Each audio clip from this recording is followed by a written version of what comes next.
We're going to stop the invasion of our borders. We're going to reclaim our wealth. We're going to unlock the liquid gold that's right under our feet, liquid gold. We're going to bring back law and order to our cities. We're going to restore patriotism to our schools, get radical left, woke ideologies the hell out of our military and out of our government. And we are going to make America great again.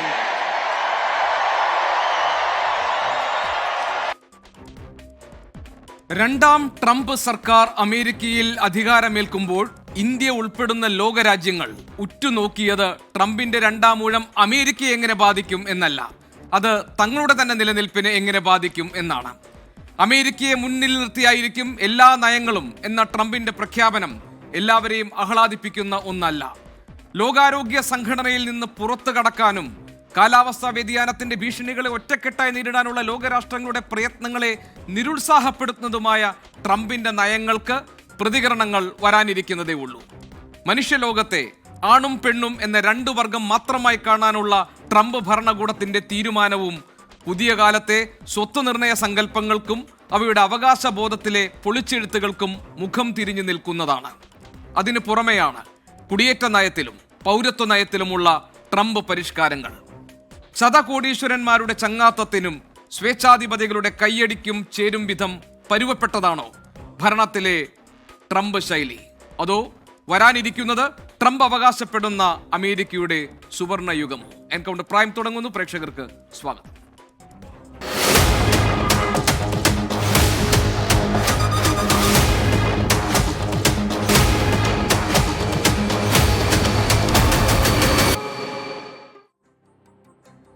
ഈ ചർച്ചയിൽ പങ്കെടുക്കാൻ നമ്മളോടൊപ്പം അതിഥികളായി ചേരുന്നത് പ്രധാനമന്ത്രിയുടെ മുൻ principal secretary Shri T K. Nair, transgenders rights activist Shri Adam Harry, Republican party അനുകൂലിയായ Shri Vincent Xavier, അതോടൊപ്പം തന്നെ നയതന്ത്ര വിദഗ്ധൻ ശ്രീ പി.ജെ. വിൻസെന്റ് എന്നിവരാണ്. ശ്രീ പി.ജെ. വിൻസെന്റ്, അമേരിക്കയുമായുള്ള നമ്മുടെ ബന്ധം, പ്രത്യേകിച്ച് ട്രംപ് അധികാരത്തിൽ വരുമ്പോൾ പല രീതിയിലാണ് അതിനെക്കുറിച്ചിട്ടുള്ള നിരീക്ഷണങ്ങൾ ഉണ്ടായത്. ഒന്ന്, നരേന്ദ്രമോദിയുടെ ഉറ്റ സുഹൃത്ത്, ഇന്ത്യയെ കാര്യമായി പരിഗണിക്കുന്ന ഒരു നേതാവ്, ചൈനയുമായുള്ള വിരോധം അത് നമുക്ക് ഗുണമാകുമെന്ന ഒരു പ്രതീക്ഷ, അതോടൊപ്പം തന്നെ ട്രംപ് പുലർത്താൻ പോകുന്ന അല്ലെങ്കിൽ അദ്ദേഹം കൊണ്ടുവരാൻ പോകുന്ന അല്ലെങ്കിൽ പിന്തുടരാൻ പോകുന്ന ഭരണ നയങ്ങൾ അത് ഇന്ത്യയെ കൂടി കണക്കിലെടുക്കുന്ന, ഇന്ത്യയുടെ താല്പര്യങ്ങൾ കൂടി പരിഗണിച്ചിട്ടുള്ളതായിരിക്കുമെന്ന് നമ്മുടെ ശുഭപ്രതീക്ഷ. പക്ഷേ നിർഭാഗ്യവശാൽ ശ്രീ പി.ജെ. വിൻസെന്റ്, അധികാരം ഏറ്റെടുത്തതിൻ്റെ തൊട്ട് പിറ്റേന്ന് തന്നെ ഇന്ത്യൻ ഓഹരി വിപണിയിൽ വൻ തകർച്ചയാണ് നമ്മൾ കണ്ടത്. സെൻസെക്സ് 1235 പോയിന്റ് ഇടിഞ്ഞു, നിഫ്റ്റി 320 പോയിന്റ് നഷ്ടത്തിൽ ക്ലോസ് ചെയ്തു. എനിക്കൊന്ന് നിഫ്റ്റി കഴിഞ്ഞ 7 മാസത്തിനിടയിൽ ഏറ്റവും താഴ്ന്ന പോയിന്റിൽ നഷ്ടത്തിൽ ക്ലോസ് ചെയ്യുന്നത് ഇന്നാണ്. ഇത് ഇന്ത്യക്ക് എന്ത് സന്ദേശമാണ് ശ്രീ പി.ജെ. വിൻസെന്റ് നൽകുന്നത്? നമ്മൾ ആശങ്കപ്പെടേണ്ടതാണോ ട്രംപിൻ്റെ ഈ പുതിയ നയങ്ങൾ, അതോ അത് നമുക്ക് അനുകൂലമായി തീരുന്ന ഒന്നാണോ? ട്രംപ് വളരെ കൃത്യമായി ദേശീയതയിലേക്കുള്ള ഒരു തിരിച്ചുപോക്കിനെയാണ് പ്രതിനിധാനം ചെയ്തത്. 2016 മുതൽ 20 വരെയുള്ള ആദ്യത്തെ ഘട്ടത്തിലും ഇപ്പോൾ ട്രംപ് 2.0യിലും അമേരിക്കൻ ദേശീയതയിലേക്കുള്ള ഒരു പിന്മടക്കവും ഇൻ്റർനാഷണലിസം, ആഗോള തലത്തിലുള്ള അമേരിക്കൻ ഇടപെടലിനെ കുറച്ചു കൊണ്ടുവന്ന് അമേരിക്കയുടെ ആഭ്യന്തരവും വൈദേശികവുമായ വളർച്ചയും സ്വാധീനം വർദ്ധിപ്പിക്കുന്നതിലേക്കും കേന്ദ്രീകരിക്കുക എന്നതാണ്. അതാണ് അമേരിക്കയുടെ സുവർണ യുഗം ആരംഭിക്കുന്നു. ദ ഗോൾഡൻ ഏജ് അദ്ദേഹത്തിൻ്റെ പ്രസംഗത്തിൽ അദ്ദേഹം ഊന്നിപ്പറഞ്ഞ കാര്യമാണ്. To make America great again. ഒരു കാലത്ത് അത് മഹത്തായിരുന്നു. അമേരിക്ക മഹത്തായിരുന്നു എന്ന് പറഞ്ഞാൽ അതിനർത്ഥം അമേരിക്കയുടെ മഹത്തായ സാമ്രാജ്യത്വ സ്വത്വത്തെയാണ് അദ്ദേഹം മുന്നോട്ട് വയ്ക്കുന്നത്. ഏകധ്രുവ ലോകം സാധ്യമാക്കിയ രാജ്യമാണ് അമേരിക്ക. യൂണിപോളാർ വേൾഡ് ഉണ്ടായി. നവലോകക്രമം 1990 മുതൽ 2008 മഹാമാന്ദ്യം വരെ ഏകധ്രുവ ലോകമായി ലോകത്തെ നിയന്ത്രിക്കാൻ അവർക്ക് കഴിഞ്ഞു. ഇങ്ങനെയൊക്കെയുള്ള സ്വത്വത്തിലേക്കുള്ള പിന്മുടക്കം അതിൻ്റെ എല്ലാം അടിത്തറ അമേരിക്കയുടെ സാമ്പത്തിക അധീശത്വമാണ്.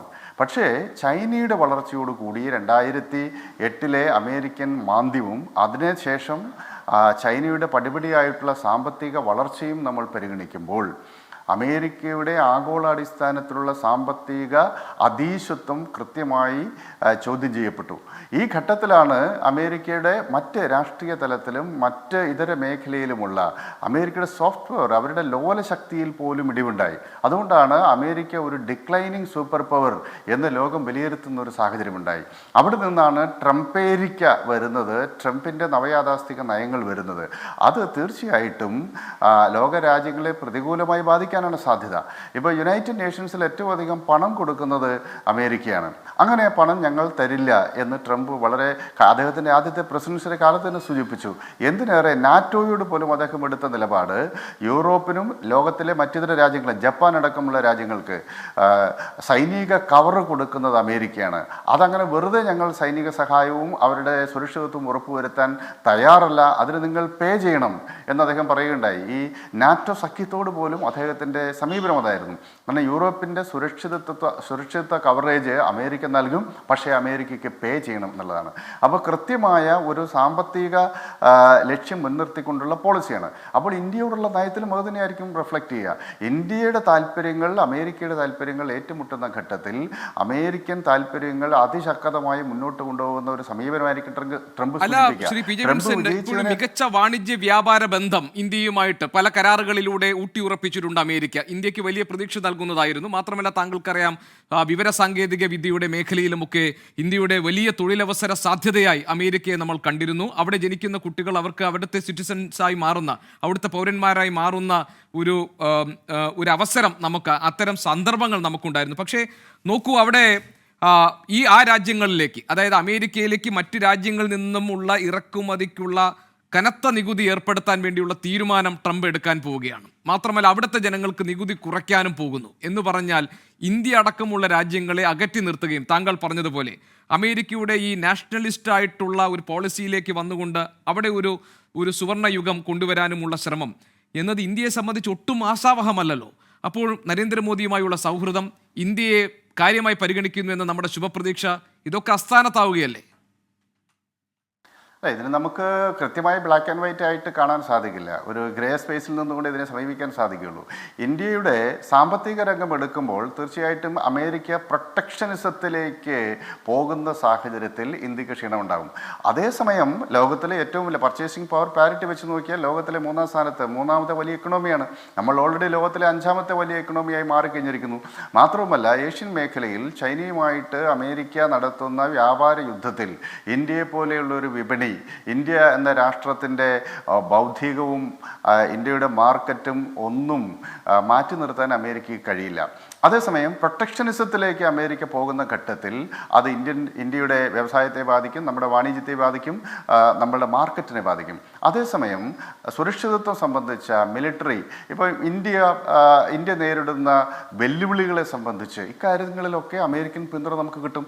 കാരണം ചൈനയുമായിട്ടുള്ള സംഘർഷം, ചൈനയും പാകിസ്ഥാനും ചേർന്ന് ഒരു ഐക്യമുന്നണിയായി, ഒരു സഖ്യശക്തിയായി ഇന്ത്യക്കെതിരെ പ്രവർത്തിക്കുന്ന സാഹചര്യം, ഇന്ത്യക്ക് ചുറ്റും ചൈന, സൗത്ത് ഈസ്റ്റ് ഏഷ്യയിൽ അത് മാൽഡീവ്സ് ആണെങ്കിലും ഒരു പരിധിവരെ ഇന്നത്തെ സാഹചര്യത്തിൽ ബംഗ്ലാദേശ്, ശ്രീലങ്ക, ഇവിടങ്ങളിലൊക്കെ സ്വാധീന മേഖലകൾ ഉണ്ടാക്കിക്കൊണ്ട് ഇന്ത്യക്കെതിരായി പ്രവർത്തിക്കുന്ന സാഹചര്യം, ഇങ്ങനെയുള്ള തന്ത്രപരവും സൈനികവും ആയിട്ടുള്ള ബലാബലത്തിൽ തീർച്ചയായിട്ടും ട്രംപിൻ്റെ സാന്നിധ്യം ഇന്ത്യക്ക് ഗുണകരമായി മാറും. അപ്പോൾ വ്യത്യസ്തമായ തലത്തിൽ ഒരു സമ്മിശ്ര പ്രതികരണം എന്ന് നമ്മൾ പറയില്ലേ, അതുപോലെ തന്നെയാണ്. അതേസമയം ട്രംപ് തികച്ചും പ്രായോഗികമതിയാണ്.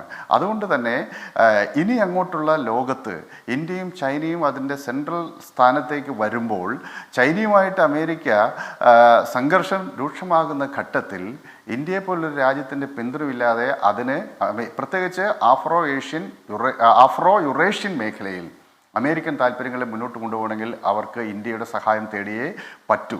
അതോടൊപ്പം ചൈനയുടെ ഈ വലിയ പദ്ധതികൾ, ഇപ്പോൾ ഇന്ത്യ, മധ്യേഷ്യ, യൂറോപ്പ് സാമ്പത്തിക ഇടനാഴി, അത് അമേരിക്കയുടെ ഒരു പ്രസ്റ്റീജ് പ്രൊജക്റ്റാണ്. ഇന്ത്യക്ക് വലിയ നേട്ടമുണ്ടാകുന്നതോടൊപ്പം ഈ മേഖലയിൽ ചൈനയുടെ സാന്നിധ്യം, ബെൽറ്റ് ആൻഡ് റോഡ് ഇനീഷ്യേറ്റീവ് അടക്കമുള്ള ചൈനയുടെ മെഗാ പ്രൊജക്റ്റുകളെ ഒരു പരിധിവരെ നിയന്ത്രിക്കാൻ പറ്റുന്ന സാഹചര്യം ഇതുണ്ടാകും. അപ്പോൾ ഇന്ത്യ, മധ്യേഷ്യ, യൂറോപ്പ് സാമ്പത്തിക ഇടനാഴിയൊക്കെ നടപ്പാക്കണമെങ്കിൽ ഇന്ത്യയുമായിട്ട് തന്ത്രപരമായി അവർക്ക് സഹകരിക്കണം. അപ്പോൾ അത് അമേരിക്കൻ താല്പര്യം മാത്രം ഞങ്ങൾ സംരക്ഷിക്കുമെന്ന് പറഞ്ഞാൽ ഇന്ത്യക്ക് അത് സാധ്യമാകുന്ന കാര്യമല്ല. അപ്പോൾ നമ്മളുടെ വ്യാപാര താല്പര്യങ്ങളെ ശക്തമായി മുന്നോട്ട് കൊണ്ടുപോകാനുള്ള ശേഷി ഇന്ന് ഭാരതത്തിനുണ്ട്. ഇന്ത്യ അമേരിക്കയെ ആശ്രയിക്കുന്നത് പോലെ തന്നെ അമേരിക്കയ്ക്ക് ഇന്ത്യയും ആശ്രയിക്കേണ്ടി വരും. ആ രൂപത്തിൽ ലോകം മൾട്ടിപോളറായി മാറിയിരിക്കുന്നു. ഇന്റർ ഡിപ്പെൻഡൻസിയുടെ തോത് വളരെ അധികവുമാണ്. അപ്പൊ ഇത്തരം ഘടകങ്ങൾ ഉള്ളതുകൊണ്ട് ഇന്റർഡിപെൻഡൻസി എന്ന് പറയുന്നത് ഈ കേവലം ഒരു വാണിജ്യ വ്യാപാര താല്പര്യങ്ങളുടെ മാത്രം അടിസ്ഥാനത്തിൽ പ്രവർത്തിക്കുന്ന ഒന്നല്ല. അത് കാലാവസ്ഥാ വ്യതിയാനം പോലെയുള്ള വലിയ ഭീഷണി ഉണ്ടാകുമ്പോൾ ലോകം അല്ലെങ്കിൽ ലോകത്തെ ഏറ്റവും പരിഷ്കൃത പുരോഗമന സമൂഹങ്ങൾ ഒറ്റക്കെട്ടായി നേരിടേണ്ടതാണ്. വേൾഡ് ഹെൽത്ത് ഓർഗനൈസേഷൻ പോലെ, ലോകാരോഗ്യ സംഘടനയെ പോലെ വളരെ പ്രധാനപ്പെട്ട ചില ഓർഗനൈസേഷൻസ്, അവരുടെ പ്രവർത്തനങ്ങൾക്ക് അമേരിക്ക പോലെയുള്ള രാജ്യങ്ങളുടെ പിന്തുണ ആവശ്യമാണ്. അതിനെല്ലാം വളരെ നെഗറ്റീവായിട്ടുള്ള ഒരു അപ്രോച്ചാണ് ഡൊണാൾഡ് ട്രംപ് എടുത്തിരിക്കുന്നത്. താങ്കൾക്ക് അറിയാൻ പറ്റും. ഞാൻ ആ വിഷയത്തിലേക്ക് വരാം. ശ്രീ ടി കെ നായർ നമ്മളോടൊപ്പം ഈ ചർച്ചയിൽ പങ്കെടുക്കാനുണ്ട്. ടി കെ നായർ സർ, ഈ തെരഞ്ഞെടുപ്പ് വിജയത്തിന് തൊട്ടു പിന്നാലെയാണ് department of government efficiency Doge എന്ന ഒരു സംവിധാനത്തെ രൂപീകരണത്തെക്കുറിച്ച് ട്രംപ് പ്രഖ്യാപിച്ചത്. അദ്ദേഹം അതിന് പറഞ്ഞത് ഈ സർക്കാരിൻ്റെ കാര്യക്ഷമത വർദ്ധിപ്പിക്കുകയാണ് ഡോജ് കൊണ്ട് ഉദ്ദേശിക്കുന്നത് എന്നാണ് ഡൊണാൾഡ് ട്രംപ് പറഞ്ഞത്. പക്ഷേ ഭാഗ്യവശാലോ നിർഭാഗ്യവശാലോ അതിൻ്റെ പൂർണ്ണമായ ചുമതല വ്യവസായിയായ എലോൺ മസ്കിനാണ് നൽകിയിരിക്കുന്നത്. അദ്ദേഹമാകട്ടെ ഈ ട്രംപിൻ്റെ ഏറ്റവും പുതിയ നയങ്ങളുടെ ഭാഗമായി അദ്ദേഹം ഈ കാലാവസ്ഥാ വ്യതിയാനം എന്ന് പറയുന്ന ഒരു ആഗോള പ്രശ്നത്തെ അദ്ദേഹം പരിഗണിക്കാനേ തയ്യാറല്ല. ഇലക്ട്രിക് വാഹനങ്ങൾ പ്രോത്സാഹിപ്പിക്കണമെന്ന നയം അദ്ദേഹം പിന്തുടരാൻ തയ്യാറല്ല. കൂടുതൽ ഖനനം നടത്താൻ ഉള്ള അനുമതി അദ്ദേഹം നൽകിയിരിക്കുന്നു. അങ്ങനെ പരിസ്ഥിതിയെ ഒട്ടും ഗൗനിക്കാത്ത നയങ്ങൾ എന്ന് നമുക്ക് വിശേഷിപ്പിക്കാവുന്ന തരത്തിലാണ് ഡൊണാൾഡ് ട്രംപിൻ്റെ പോക്ക്. അവിടെയാണ് ഒരു വ്യവസായ പ്രമുഖൻ ഭരണം എങ്ങനെ മുന്നോട്ട് പോകണമെന്ന് തീരുമാനിക്കുന്ന പ്രധാനപ്പെട്ട സമിതിയുടെ തലപ്പത്ത് വരുന്നത്. ഇത് എങ്ങനെ റിഫ്ലക്റ്റ് ചെയ്യും?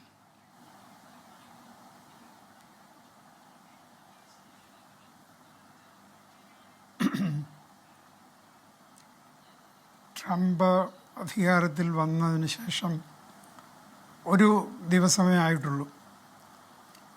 ഒരു ദിവസത്തിൽ തന്നെ അദ്ദേഹം അമേരിക്കയെയും ലോകരാഷ്ട്രങ്ങളെയും ഒക്കെ പല വിധത്തിൽ ബാധിക്കുന്ന പല പ്രധാനമായ പ്രസ്താവനകളും തീരുമാനങ്ങളും ഒക്കെ എടുക്കുകയുണ്ടായി. അദ്ദേഹത്തിൻ്റെ തിരഞ്ഞെടുപ്പ് പ്രചരണ കാലഘട്ടത്തിലും അത് കഴിഞ്ഞിട്ടും അമേരിക്കൻ ഭരണത്തെ പുനർനിർവചിക്കുക എന്നുള്ള ഒരു സന്ദേശം അദ്ദേഹം പല തവണ കൊടുത്തിട്ടുണ്ട്.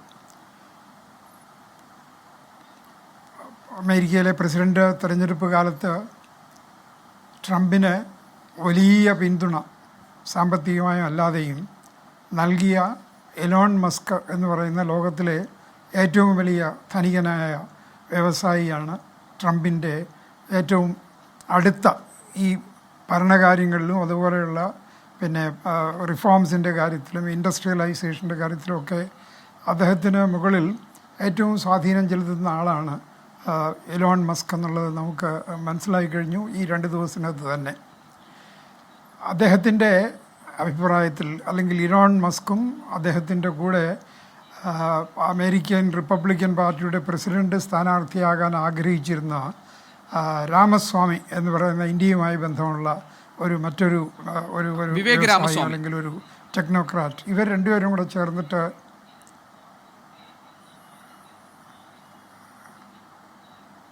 ഹലോ പറഞ്ഞോളൂ സാർ. ഇലോൺ മസ്കും രാമസ്വാമിയും ചേർന്ന് ഈ പുതിയ ഡിപ്പാർട്ട്മെൻറ്റ് സംഘടിപ്പിച്ച് അമേരിക്കൻ ഭരണത്തെ കൂടുതൽ എഫിഷ്യൻ്റ് ആക്കുക, അമേരിക്കൻ ഭരണകൂടത്തിൽ നിലനിൽക്കുന്ന പലതരത്തിലുള്ള അനാവശ്യമായ ചെലവുകളും അനാവശ്യമായ സ്ഥാപനങ്ങളും ഒക്കെ നിർത്തുക എന്നുള്ള ഉദ്ദേശത്തോടു കൂടിയാണ് ഈ പ്രഖ്യാപനം നമ്മൾ കേട്ടത്. ഇത് വാസ്തവത്തിൽ ഫെഡറൽ ബ്യൂറോക്രസിയെ, കാര്യം അമേരിക്കൻ ഭരണ പിന്നെ കൂടത്തിൻ്റെ ഘടന അനുസരിച്ച് ട്രംപിൻ്റെ ഫെഡറൽ ബ്യൂറോക്രസി അല്ലെങ്കിൽ ഫെഡറൽ സംവിധാനം എത്ര കണ്ട് നമ്മുടെ അവിടുത്തെ സ്റ്റേറ്റ് ഭരണ സംവിധാനങ്ങളെ ബാധിക്കും അല്ലെങ്കിൽ സ്വാധീനിക്കും എന്നുള്ളത് കണ്ടറിയേണ്ട കാര്യമാണ്. പല സ്റ്റേറ്റുകളിലും പ്രത്യേകിച്ച് ഡെമോക്രാറ്റുകൾ ഭരിക്കുന്ന സ്റ്റേറ്റുകളിൽ പിന്നെ ഫെഡറൽ തത്വങ്ങളനുസരിച്ച് മുന്നോട്ട് പോകുന്നതിന് അവർ തയ്യാറാകുമെന്ന് തോന്നുന്നില്ല. അല്ലെങ്കിൽ തന്നെയും പലതരത്തിലുള്ള പിന്നെ പ്രാദേശികമായിട്ടുള്ള ഘടകങ്ങൾ മുന്നിൽ വെച്ചുകൊണ്ട് മാത്രമേ സ്റ്റേറ്റുകൾ മുന്നോട്ട് പോവുകയുള്ളൂ. ആ ഘട്ടത്തിൽ ട്രംപ് ഉദ്ദേശിക്കുന്ന കാര്യങ്ങൾ പ്രത്യേകിച്ചും ഫെഡറൽ ഭരണ സംവിധാനത്തെയാണ് ബാധിക്കുക. ഈ ഫെഡറൽ ഗവൺമെൻറ്റിൻ്റെ കീഴിൽ നിരവധി ഏജൻസികളുണ്ട്, പലതരത്തിലുള്ള പല ഡിപ്പാർട്ട്മെൻറ്റുകളുണ്ട്. നമ്മുടെ ഓരോ രാജ്യത്തും ഉള്ള മാതിരി തന്നെ ഇന്ത്യയിലൊക്കെ ഉള്ള മാതിരി തന്നെ പലയധികം ഡിപ്പാർട്ട്മെൻറ്റുകളുണ്ട്, പല ഏജൻസികളുണ്ട്. ഇതിൻ്റെയൊക്കെ പ്രവർത്തനത്തെ സാരമായി ബാധിക്കത്തക്ക രീതിയിലുള്ള റിഫോംസ് അല്ലെങ്കിൽ പരിഷ്കാരങ്ങളാണ് ഇലോൺ മസ്കും രാമസ്വാമിയും ചേർന്ന് കൊണ്ടുവരാനിരിക്കുന്നതാണ് നമുക്കറിയാൻ സാധിക്കുക. ട്രംപിൻ്റെ പൊതുവെയുള്ള സമീപനം, അദ്ദേഹത്തിൻ്റെ പൊതുവെയുള്ള സമീപനം എല്ലാ കാര്യങ്ങളിലും, അത് കാലാവസ്ഥ പിന്നെ വ്യതിയാനത്തിൻ്റെ കാര്യം പോലെയുള്ള ലോകത്തെ മുഴുവനും ബാധിക്കുന്ന കാര്യങ്ങളായാലും, അതല്ല അമേരിക്കയെ പ്രത്യേകിച്ചും അമേരിക്കയെ മാത്രം ബാധിക്കുന്ന കാര്യങ്ങൾ, അവിടുത്തെ കുടിയേറ്റത്തിൻ്റെ കാര്യം, അതുമാതിരിയുള്ള പല അമേരിക്കൻ സ്പെസിഫിക് ആയിട്ടുള്ള ഇഷ്യൂസിലും ഈ ഇലോൺ മസ്കിൻ്റെ പിന്നെ സാന്നിധ്യവും അല്ലെങ്കിൽ അദ്ദേഹത്തിൻ്റെ പിന്നെ ഇൻഫ്ലുവൻസും വളരെയധികം ഉണ്ടാവും. തീർച്ചയായിട്ടും ലോകത്തിലെ ഏറ്റവും ധനികനായ വ്യവസായി, അദ്ദേഹത്തിൻ്റേതായിട്ടുള്ള ഫിലോസഫിയുണ്ട്, അദ്ദേഹത്തിൻ്റേതായിട്ടുള്ള എന്താ പറയുക, രാജ്യത്തെ അല്ലെങ്കിൽ ലോകത്തെ എങ്ങനെ മുന്നോട്ട് പോകണം, ലോകം എങ്ങനെ പ്രവർത്തിക്കണം എന്നൊക്കെയുള്ള വിശ്വാസങ്ങളും അതിനൊക്കെയുള്ള ഐഡിയാസും ഒക്കെയുള്ള ആളാണ്. അപ്പോൾ അദ്ദേഹവും ട്രംപും ചേർന്നിട്ടാണ് ഈ പരിപാടി മുന്നോട്ട് കൊണ്ടുപോകാനായിട്ട് ഉദ്ദേശിക്കുക. ട്രംപ് വളരെ വ്യക്തമായിട്ട് പറഞ്ഞു കഴിഞ്ഞു, അദ്ദേഹത്തിൻ്റെ ഇന്ന് വരെയുള്ള അദ്ദേഹത്തിൻ്റെ അപ്പോയിൻമെൻറ്റ്സൊക്കെ വളരെ വ്യക്തമായ രീതിയിൽ നമ്മളെ കാണിക്കുന്നത് ഒന്നാണ്. അതായത് ട്രംപ് 2-ൽ അദ്ദേഹത്തിന് ഏറ്റവും വിശ്വാസമുള്ള ആളുകളെ, അവരുടെ ബാക്ക്ഗ്രൗണ്ട് എന്തായാലും ശരി, അദ്ദേഹത്തിന് വിശ്വാസമുള്ള ആളുകളെ മാത്രമാണ് അദ്ദേഹം ഭരണത്തിൻ്റെ വിവിധ പിന്നെ മേഖലകളിൽ അതിൻ്റെ തലപ്പത്ത് എത്തിച്ച് ഇരിക്കുക. പലരുടെയും കൺഫർമേഷൻ ഹിയറിങ് നടക്കുന്നതുകൊണ്ട്. പക്ഷേ ഇന്ന് ട്രംപ് ഭരണം അമേരിക്ക കണ്ടിട്ടുള്ള ഏറ്റവും ശക്തമായ ഒരു ഭരണമാണ്, ഒരു സംശയമില്ല. കാര്യം ഇതിനു മുമ്പ് വളരെ ചുരുക്കം സമയങ്ങളിൽ ഇങ്ങനെ ഉണ്ടായിട്ടുള്ളൂ. അതായത് ട്രംപിന് അമേരിക്കയുടെ ഭരണഘടന പ്രകാരമുള്ള 3 ഘടകങ്ങൾ. ഒന്നാമത്തേത് അതിൻ്റെ ലെജിസ്ലേച്ചർ, അതായത് സെനറ്റും ഹൗസ് ഓഫ് റെപ്രസെൻറ്റേറ്റീവ്സും കൂടിയ ലെജിസ്ലേച്ചർ, പിന്നെ അതിൻ്റെ എക്സിക്യൂട്ടീവ്, പ്രസിഡൻറ്റിൻ്റെ കീഴിലുള്ള എക്സിക്യൂട്ടീവ്, പിന്നെയുള്ള ജുഡീഷ്യറി. ഈ 3 വ്യത്യസ്തമായിട്ടുള്ള അമേരിക്കൻ എന്താ പറയുക സെപ്പറേഷൻ ഓഫ് പവേഴ്സ് എന്ന് പറയുന്ന തത്വത്തിൻ്റെ അടിസ്ഥാനത്തിലാണ് അമേരിക്കൻ ഭരണഘടന വിഭാവനം ചെയ്തിരിക്കുന്നത്. ആ ഭരണഘടനയുടെ 3 തലങ്ങളിലും നിർണായകമായ സ്വാധീനം ട്രംപിനുണ്ട്. അത്ര സ്വാധീനം ഇതിനു മുമ്പുള്ള ബൈഡനോ അല്ലെങ്കിൽ അദ്ദേഹത്തിന് മുമ്പുള്ള ഈവൻ റിപ്പബ്ലിക്കൻ പ്രസിഡൻസിനും ഉണ്ടായിരുന്നിട്ടില്ല. കാര്യം ഇന്ന് സെനറ്റിലും അതുപോലെ തന്നെ ഹൗസ് ഓഫ് റെപ്രസെൻറ്റേറ്റീവ്സിലും ട്രംപിൻ്റെ പാർട്ടി അല്ലെങ്കിൽ ട്രംപ് അതിനെ അദ്ദേഹത്തിൻ്റെ ആജ്ഞാനുവർത്തിയായി പ്രവർത്തിക്കുന്ന രീതിയിലായിരിക്കും നമ്മൾ കാണുക. അതുപോലെ തന്നെ പിന്നെ ജുഡീഷ്യറി അമേരിക്കൻ ജുഡീഷ്യറി അതിൻ്റെ എന്താ പറയുക, നമ്മൾക്ക് അതിൻ്റെ എല്ലാവിധത്തിലുള്ള പ്രവർത്തനങ്ങളെക്കുറിച്ചും അറിയില്ല. കാര്യം നമ്മളുടെ ജുഡീഷ്യൽ സിസ്റ്റവും അമേരിക്കൻ സിസ്റ്റവും തമ്മിൽ വ്യത്യാസമുണ്ട്. അവിടെ ഓരോ സ്റ്റേറ്റിലും സുപ്രീം കോടതിയിലുള്ള മാതിരി തന്നെ പിന്നെ ഫെഡറൽ സംവിധാനത്തിലുമുണ്ട്. അതോടൊപ്പം തന്നെ അമേരിക്കയിലെ ഈ സുപ്രീം കോടതിയിലെ ജഡ്ജിമാരെ തീരുമാനിക്കുന്നതിനുള്ള നിർണായകമായ സ്വാധീനം പ്രസിഡന്റ് ചെലുത്തിയിട്ടുണ്ട്. ഇന്ന് അമേരിക്കൻ സുപ്രീം കോടതിയിലെ ജഡ്ജിമാരായിരിക്കുന്ന പലരും ട്രംപ് അനുഭാവികളാണ്. അപ്പോൾ ആ സുപ്രീം കോടതിയിൽ മേലുള്ള സ്വാധീനം, അതുപോലെ തന്നെ എക്സിക്യൂട്ടീവ് അദ്ദേഹത്തിൻ്റെ മുഴുവൻ കീഴിലാണ്. അതുപോലെ പിന്നെ ലെജിസ്ലേച്ചർ, ഹൗസ് ഓഫ് റെപ്രസെൻറ്റേറ്റീവ്സും സെനറ്റും, ഇതിലൊക്കെയുള്ള നിർണായകമായ സ്വാധീനം ഉള്ളതുകൊണ്ട് ട്രംപിന് അദ്ദേഹം വിചാരിക്കുന്ന പല കാര്യങ്ങളും അദ്ദേഹത്തിൻ്റെ ആദ്യ 4 വർഷത്തെ ഭരണകാലത്ത് അദ്ദേഹം വിചാരിച്ചു, പക്ഷെ നടക്കാൻ സാധിച്ചിട്ടില്ല. അങ്ങനെയുള്ള പല കാര്യങ്ങളും വളരെ ധൃതിയിൽ നടത്താനായിട്ടാണ് അദ്ദേഹം ഉദ്ദേശിക്കുക എന്നുള്ളത് വളരെ വളരെ ക്ലിയറായി കഴിഞ്ഞു. ഇപ്പോൾ ഒന്നാമത്തെ ദിവസം തന്നെ അദ്ദേഹം ഇറക്കിയ ഏറ്റവും പ്രധാനമായ ഉത്തരവുകളിൽ ഒന്ന്, അമേരിക്കയിൽ മറ്റ് രാജ്യങ്ങളിൽ നിന്നും കുടിയേറി പാർത്തിട്ടുള്ള ആളുകൾക്കെതിരായിട്ടുള്ള ശക്തമായ ഒരു നീക്കമാണ് ട്രംപ് നടത്തിയിരിക്കുക. അതിൻ്റെ പ്രത്യാഘാതങ്ങൾ എന്താകും എന്നുള്ളത് കണ്ടറിയണം. പക്ഷേ തുടക്കത്തിൽ തീർച്ചയായും അദ്ദേഹം അമേരിക്കൻ സൈന്യങ്ങളെ അയച്ച് ആ പ്രദേശങ്ങളിൽ ഒരു എമർജൻസി ഡിക്ലെയർ ചെയ്തിരിക്കുകയാണ്. അതിൻ്റെ ഉദ്ദേശം ഏതാണ്ട് എനിക്കറിയില്ല, ലക്ഷത്തോളം ആളുകൾ ഇന്ന് അമേരിക്കയിൽ ജോലി ചെയ്ത് ജീവിക്കുന്ന ലക്ഷക്കണക്കിന് ആളുകളെ അമേരിക്കയിൽ നിന്നും പുറത്താക്കാനുള്ള സംവിധാനമാണ് ട്രംപ് ഒരുക്കുന്നത്. ഇതിൻ്റെ പ്രത്യാഘാതങ്ങൾ മറ്റ് രാജ്യങ്ങൾക്കും ഉണ്ടായേക്കാം. നമുക്ക് അറിയില്ല. നമ്മളുടെ രാജ്യത്തിന് തന്നെയുള്ള പല ഇന്ത്യക്കാരും അമേരിക്കയിലുണ്ട്. അതിൽ എത്ര ആളുകൾ ഈ അനധികൃത കുടിയേറി പാർപ്പുകാരുടെ പട്ടികയിൽ വരുന്നത് നമുക്കറിയില്ല. പക്ഷെ തീർച്ചയായിട്ടും ആ ഒരു ട്രംപിൻ്റെ അഗ്രസീവായിട്ടുള്ള ഈ ഇമിഗ്രേഷൻ പോളിസി അതിന് വളരെ വലിയ പ്രത്യാഘാതങ്ങളുണ്ട്. ശരി, ടി കെ നായർ സാർ, അതുപോലെ ഈ പറഞ്ഞ ഭാഗം നമുക്ക് ഒന്നുകൂടി വിശദമായി ചർച്ച ചെയ്യേണ്ടതാണ്. കുടിയേറ്റ ചട്ടങ്ങളിൽ കൊണ്ടുവരുന്ന ഭേദഗതി ഇന്ത്യൻ സമൂഹത്തെ അടക്കം എങ്ങനെയാണ് ബാധിക്കാൻ പോകുന്നത്? And that remains one of the most important concern. അതുകൊണ്ട് ഏറ്റവും വലിയ ആശങ്കയായി നമ്മുടെ മുന്നിൽ നിൽക്കുന്ന ഒരു പ്രശ്നം അതായതുകൊണ്ട് ആ കാര്യങ്ങൾ നമുക്ക് ഒന്നുകൂടി വിശദമായി ചർച്ച ചെയ്യേണ്ടതാണ്. നമ്മളോടൊപ്പം റിപ്പബ്ലിക്കൻ പാർട്ടിയുടെ അനുഭാവി കൂടിയായ ശ്രീ വിൻസെന്റ് സേവിയർ ഈ ചർച്ചയിൽ പങ്കെടുക്കാറുണ്ട്. അതോടൊപ്പം തന്നെ ട്രാൻസ്ജെൻഡേഴ്സിൻ്റെ കാര്യത്തിൽ എടുത്തിട്ടുള്ള നയം, ആ കാര്യത്തിൽ എടുത്തിട്ടുള്ള തീരുമാനം, ആ കാര്യങ്ങൾ എങ്ങനെയാണ്, എന്ത് ഇമ്പാക്റ്റാണ് ഉണ്ടാക്കാൻ പോകുന്നത് എന്ന് പറയാൻ ശ്രീ ആദം ഹാരിയും നമ്മളോടൊപ്പമുണ്ട്. നമുക്കൊരു ചെറിയ ഇടവേള എടുക്കാം. ഇടവേളയ്ക്ക് ശേഷം തിരികെ വരുമ്പോൾ ട്രംപ് ഭരണകൂടം രണ്ടാം വട്ടം അമേരിക്കയിൽ അധികാരത്തിലെത്തുമ്പോൾ ഇന്ത്യൻ സമൂഹത്തെ അതെങ്ങനെ ബാധിക്കാൻ പോകുന്നു, ഇന്ത്യയുടെ വിശാലമായ താല്പര്യങ്ങൾക്ക് കോട്ടം തട്ടുന്ന തരത്തിലുള്ള നയങ്ങളിലേക്കാണോ ട്രംപ് കടക്കാൻ പോകുന്നത്, ഇന്ത്യയുമായുള്ള സൗഹൃദത്തിന് ഏതെങ്കിലും ഒരു അർത്ഥത്തിൽ വിള്ളലുണ്ടാകുമോ? ഈ കാര്യങ്ങളാണ് നമ്മൾ പരിശോധിക്കുക. നമ്മളോടൊപ്പം ശ്രീ വിൻസെന്റ് സേവിയർ ചേരുന്നുണ്ട്. ശ്രീ വിൻസെന്റ് സേവിയർ, താങ്കളെ കാണുമ്പോൾ ഞാൻ അമേരിക്കൻ പ്രസിഡന്റ് തിരഞ്ഞെടുപ്പിലെ ഈ അധികാര കൈമാറ്റത്തിനിടയിലെ ക്യാപിറ്റോൾ പ്രക്ഷോഭത്തിൽ ഇന്ത്യൻ പതാകയുമായി എത്തിയ പ്രക്ഷോഭത്തിന്റെ ഭാഗമായി നിന്ന ആ സന്ദർഭം എൻ്റെ മനസ്സിലേക്ക് വരികയാണ്. കാരണം അന്ന് ഇതിൻ്റെ ഭാഗമായി നിന്നവർക്കൊക്കെ മാപ്പ് നൽകിയിരിക്കുന്നു ഡൊണാൾഡ് ട്രംപ്. ഇന്ന് അദ്ദേഹം പ്രധാനപ്പെട്ട അങ്ങനെ ഒരു തീരുമാനവും എടുത്തിട്ടുണ്ട്. ആ കാര്യങ്ങൾ പറഞ്ഞുകൊണ്ട് നമുക്ക് തുടങ്ങാം. ആ കാര്യം പെട്ടെന്ന് എൻ്റെ മനസ്സിലേക്ക് വന്നു, അതുകൊണ്ട് ഞാൻ താങ്കളോട് ചോദിക്കുന്നു എന്ന് മാത്രം. Hello, we can hear you. Yes. അല്ല, നമ്മളിപ്പം എന്നെ ഇതിനെ വിളിച്ചതിന് പ്രത്യേകം നന്ദി. നമ്മളിപ്പോൾ കേട്ടോണ്ടിരുന്ന ഒരു കാര്യം, ഇതുവരെ നമ്മൾ ഞാനൊക്കെ കുറച്ച് നാളുകളായിട്ട് മനസ്സിലാക്കിയിരിക്കുന്ന ഒരു കാര്യം, ഇപ്പോൾ നമ്മുടെ നാട്ടിൽ നമ്മൾ കാരണവന്മാരൊക്കെ പറഞ്ഞു കേട്ടിട്ടുള്ളൊരു വളരെ ബേസിക് ആയിട്ടുള്ളൊരു പ്രിൻസിപ്പിൾ ഉണ്ട്. നമ്മൾ തന്നിൽ കവിഞ്ഞ ഒരു ദാനധർമ്മം ചെയ്താൽ അത് അധികം നാൾ നീണ്ടു നിൽക്കില്ല എന്നുള്ളൊരു പ്രിൻസിപ്പിൾ. അവനവന്റെ നിലവിട്ട രീതിയിലുള്ള ദാനധർമ്മമായിരുന്നു അമേരിക്ക ഇത്രയും നാൾ ചെയ്തുകൊണ്ടിരുന്നത്. അത് മനസ്സിലാക്കാൻ ജനങ്ങളെ സഹായിച്ച ഒരാളാണ് ട്രംപ് എന്നുള്ളതാണ് നമ്മൾ മനസ്സിലാക്കേണ്ട ഒരു കാര്യം. അപ്പോൾ ഇപ്പം നമ്മൾ ട്രേഡ് സർപ്ലസിന്റെ കാര്യം വളരെ സിമ്പിൾ ആയിട്ടൊരു കാര്യം, ഇന്ത്യയായിട്ട് ഉള്ള ട്രേഡ് സർപ്ലസ് ഇഷ്യൂ അതെങ്ങനെയാണ് നമ്മളെ ബാധിക്കാൻ പോവുക എന്നുള്ളൊരു, ഞാൻ എപ്പോഴും എല്ലാവരോടും പറയുന്നൊരു പോയിന്റ് ഉണ്ട്. നമ്മൾ ഈ ട്രംപ് ഇന്ത്യക്കെതിരായിട്ടോ അല്ലെങ്കിൽ ചൈനയ്ക്കെതിരായിട്ടോ താരിഫ് ഉണ്ടാക്കാൻ പോകുന്നു എന്ന് പറയുമ്പോൾ, താരിഫ് വരുത്താൻ പോകുന്നു എന്ന് പറയുമ്പോൾ നമ്മൾ മനസ്സിലാക്കാത്തൊരു കാര്യം, ഇന്ത്യയിൽ ഉണ്ടാക്കുന്ന മഹീന്ദ്ര ട്രക്കുകളോ മഹീന്ദ്രയുടെ ട്രാക്ടറുകളോ അമേരിക്കയിൽ എത്തുമ്പോൾ അതിന് ഒരു 0% ടാരിഫാണ് അമേരിക്ക ഇപ്പോൾ ചുമത്തിക്കൊണ്ടിരിക്കുന്നത്.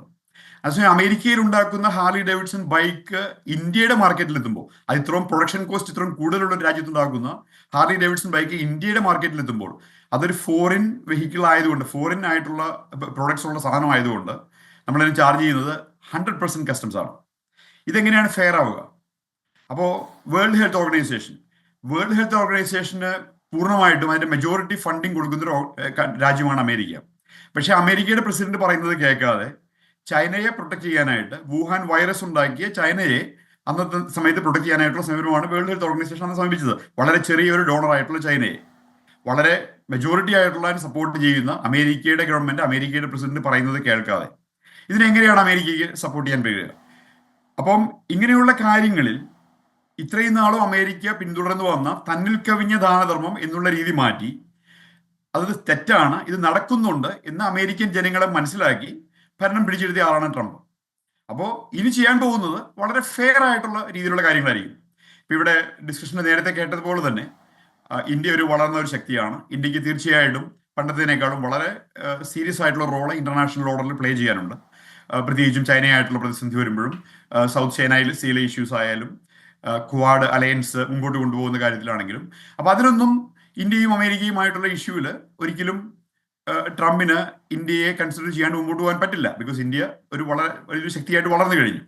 But on the other hand ഇപ്പൊ ട്രേഡ് കാര്യങ്ങളിലും എക്കണോമിക്സ് റിലേറ്റഡ് കാര്യങ്ങളിലും ഫെയർ ആയിട്ടുള്ള കാര്യങ്ങളായിരിക്കും ട്രംപ് ചെയ്യാൻ ആഗ്രഹിക്കുക. ഇപ്പം നമ്മളിപ്പോൾ ഇന്ത്യയിൽ വംശജരുടെ മക്കളുടെ കാര്യവും അവരുടെ ഗ്രീൻ കാർഡിന്റെ കാര്യവും സിറ്റിസൺഷിപ്പിന്റെ കാര്യവും കൂടി ഡിസ്കസ് ചെയ്യുന്നുണ്ട്.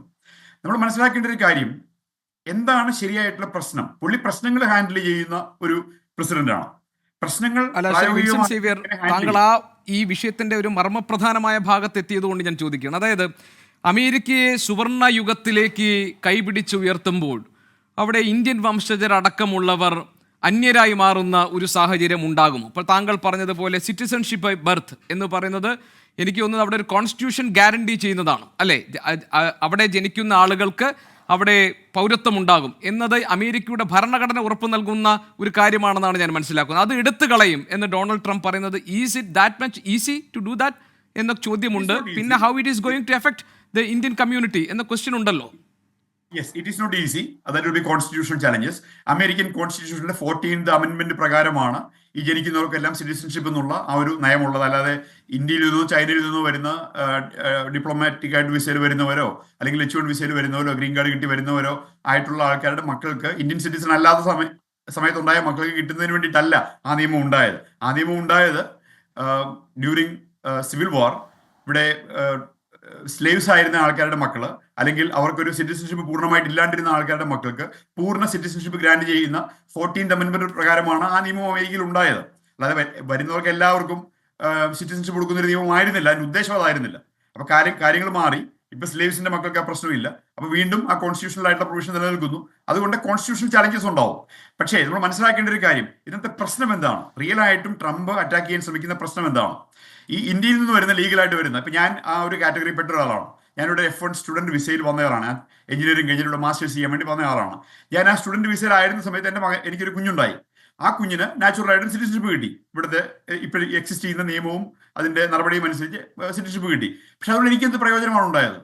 എൻ്റെ ഗ്രീൻ കാർഡും എൻ്റെ വിസയും എൻ്റെ സിറ്റിസൺഷിപ്പും എല്ലാം ഞാൻ തന്നെ വർക്ക് ചെയ്ത് എൻ്റെ സ്പോൺസർഷിപ്പ് വഴി ഞാൻ തന്നെ ഉണ്ടാക്കിയ സിറ്റിസൺഷിപ്പാണ്.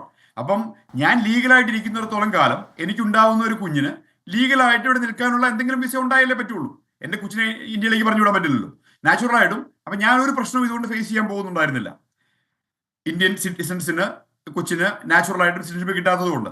പക്ഷേ മില്യൺസ് ഓഫ് ആൾക്കാരെ ഈ ലക്ഷ്യം വെച്ചുകൊണ്ട് മാത്രം മക്കളെ ഇവിടെ ജനിപ്പിക്കുക എന്നുള്ള ഉദ്ദേശത്തോടെ മാത്രം വരുന്ന കപ്പലിലൊക്കെയാണ് ചൈനയിൽ നിന്നും ആൾക്കാരെ പ്രഗ്നന്റ് ആയിട്ടുള്ള വുമനെ മാത്രം ഷിപ്പ് ചെയ്യാനായിട്ടുള്ള നടപടികൾ നടന്നുകൊണ്ടിരുന്നത് ഇത്രയും നാളും. കപ്പലിൽ വരികയാണ് പ്രഗ്നന്റ് ആയിട്ടുള്ള വിമൻ, 9 month പ്രഗ്നന്റ് ആയിട്ടുള്ള വിമൻ വരുന്നു, സാൻ ഫ്രാൻസിസ്കോയിൽ കപ്പൽ വരുന്നു, അടുക്കുന്നു, അമേരിക്കയിൽ പ്രസവിക്കുന്നു, സിറ്റിസൺഷിപ്പ് എടുക്കുന്നു, പാസ്പോർട്ട് എടുക്കുന്നു, അവർ തിരിച്ചു പോകുന്നു.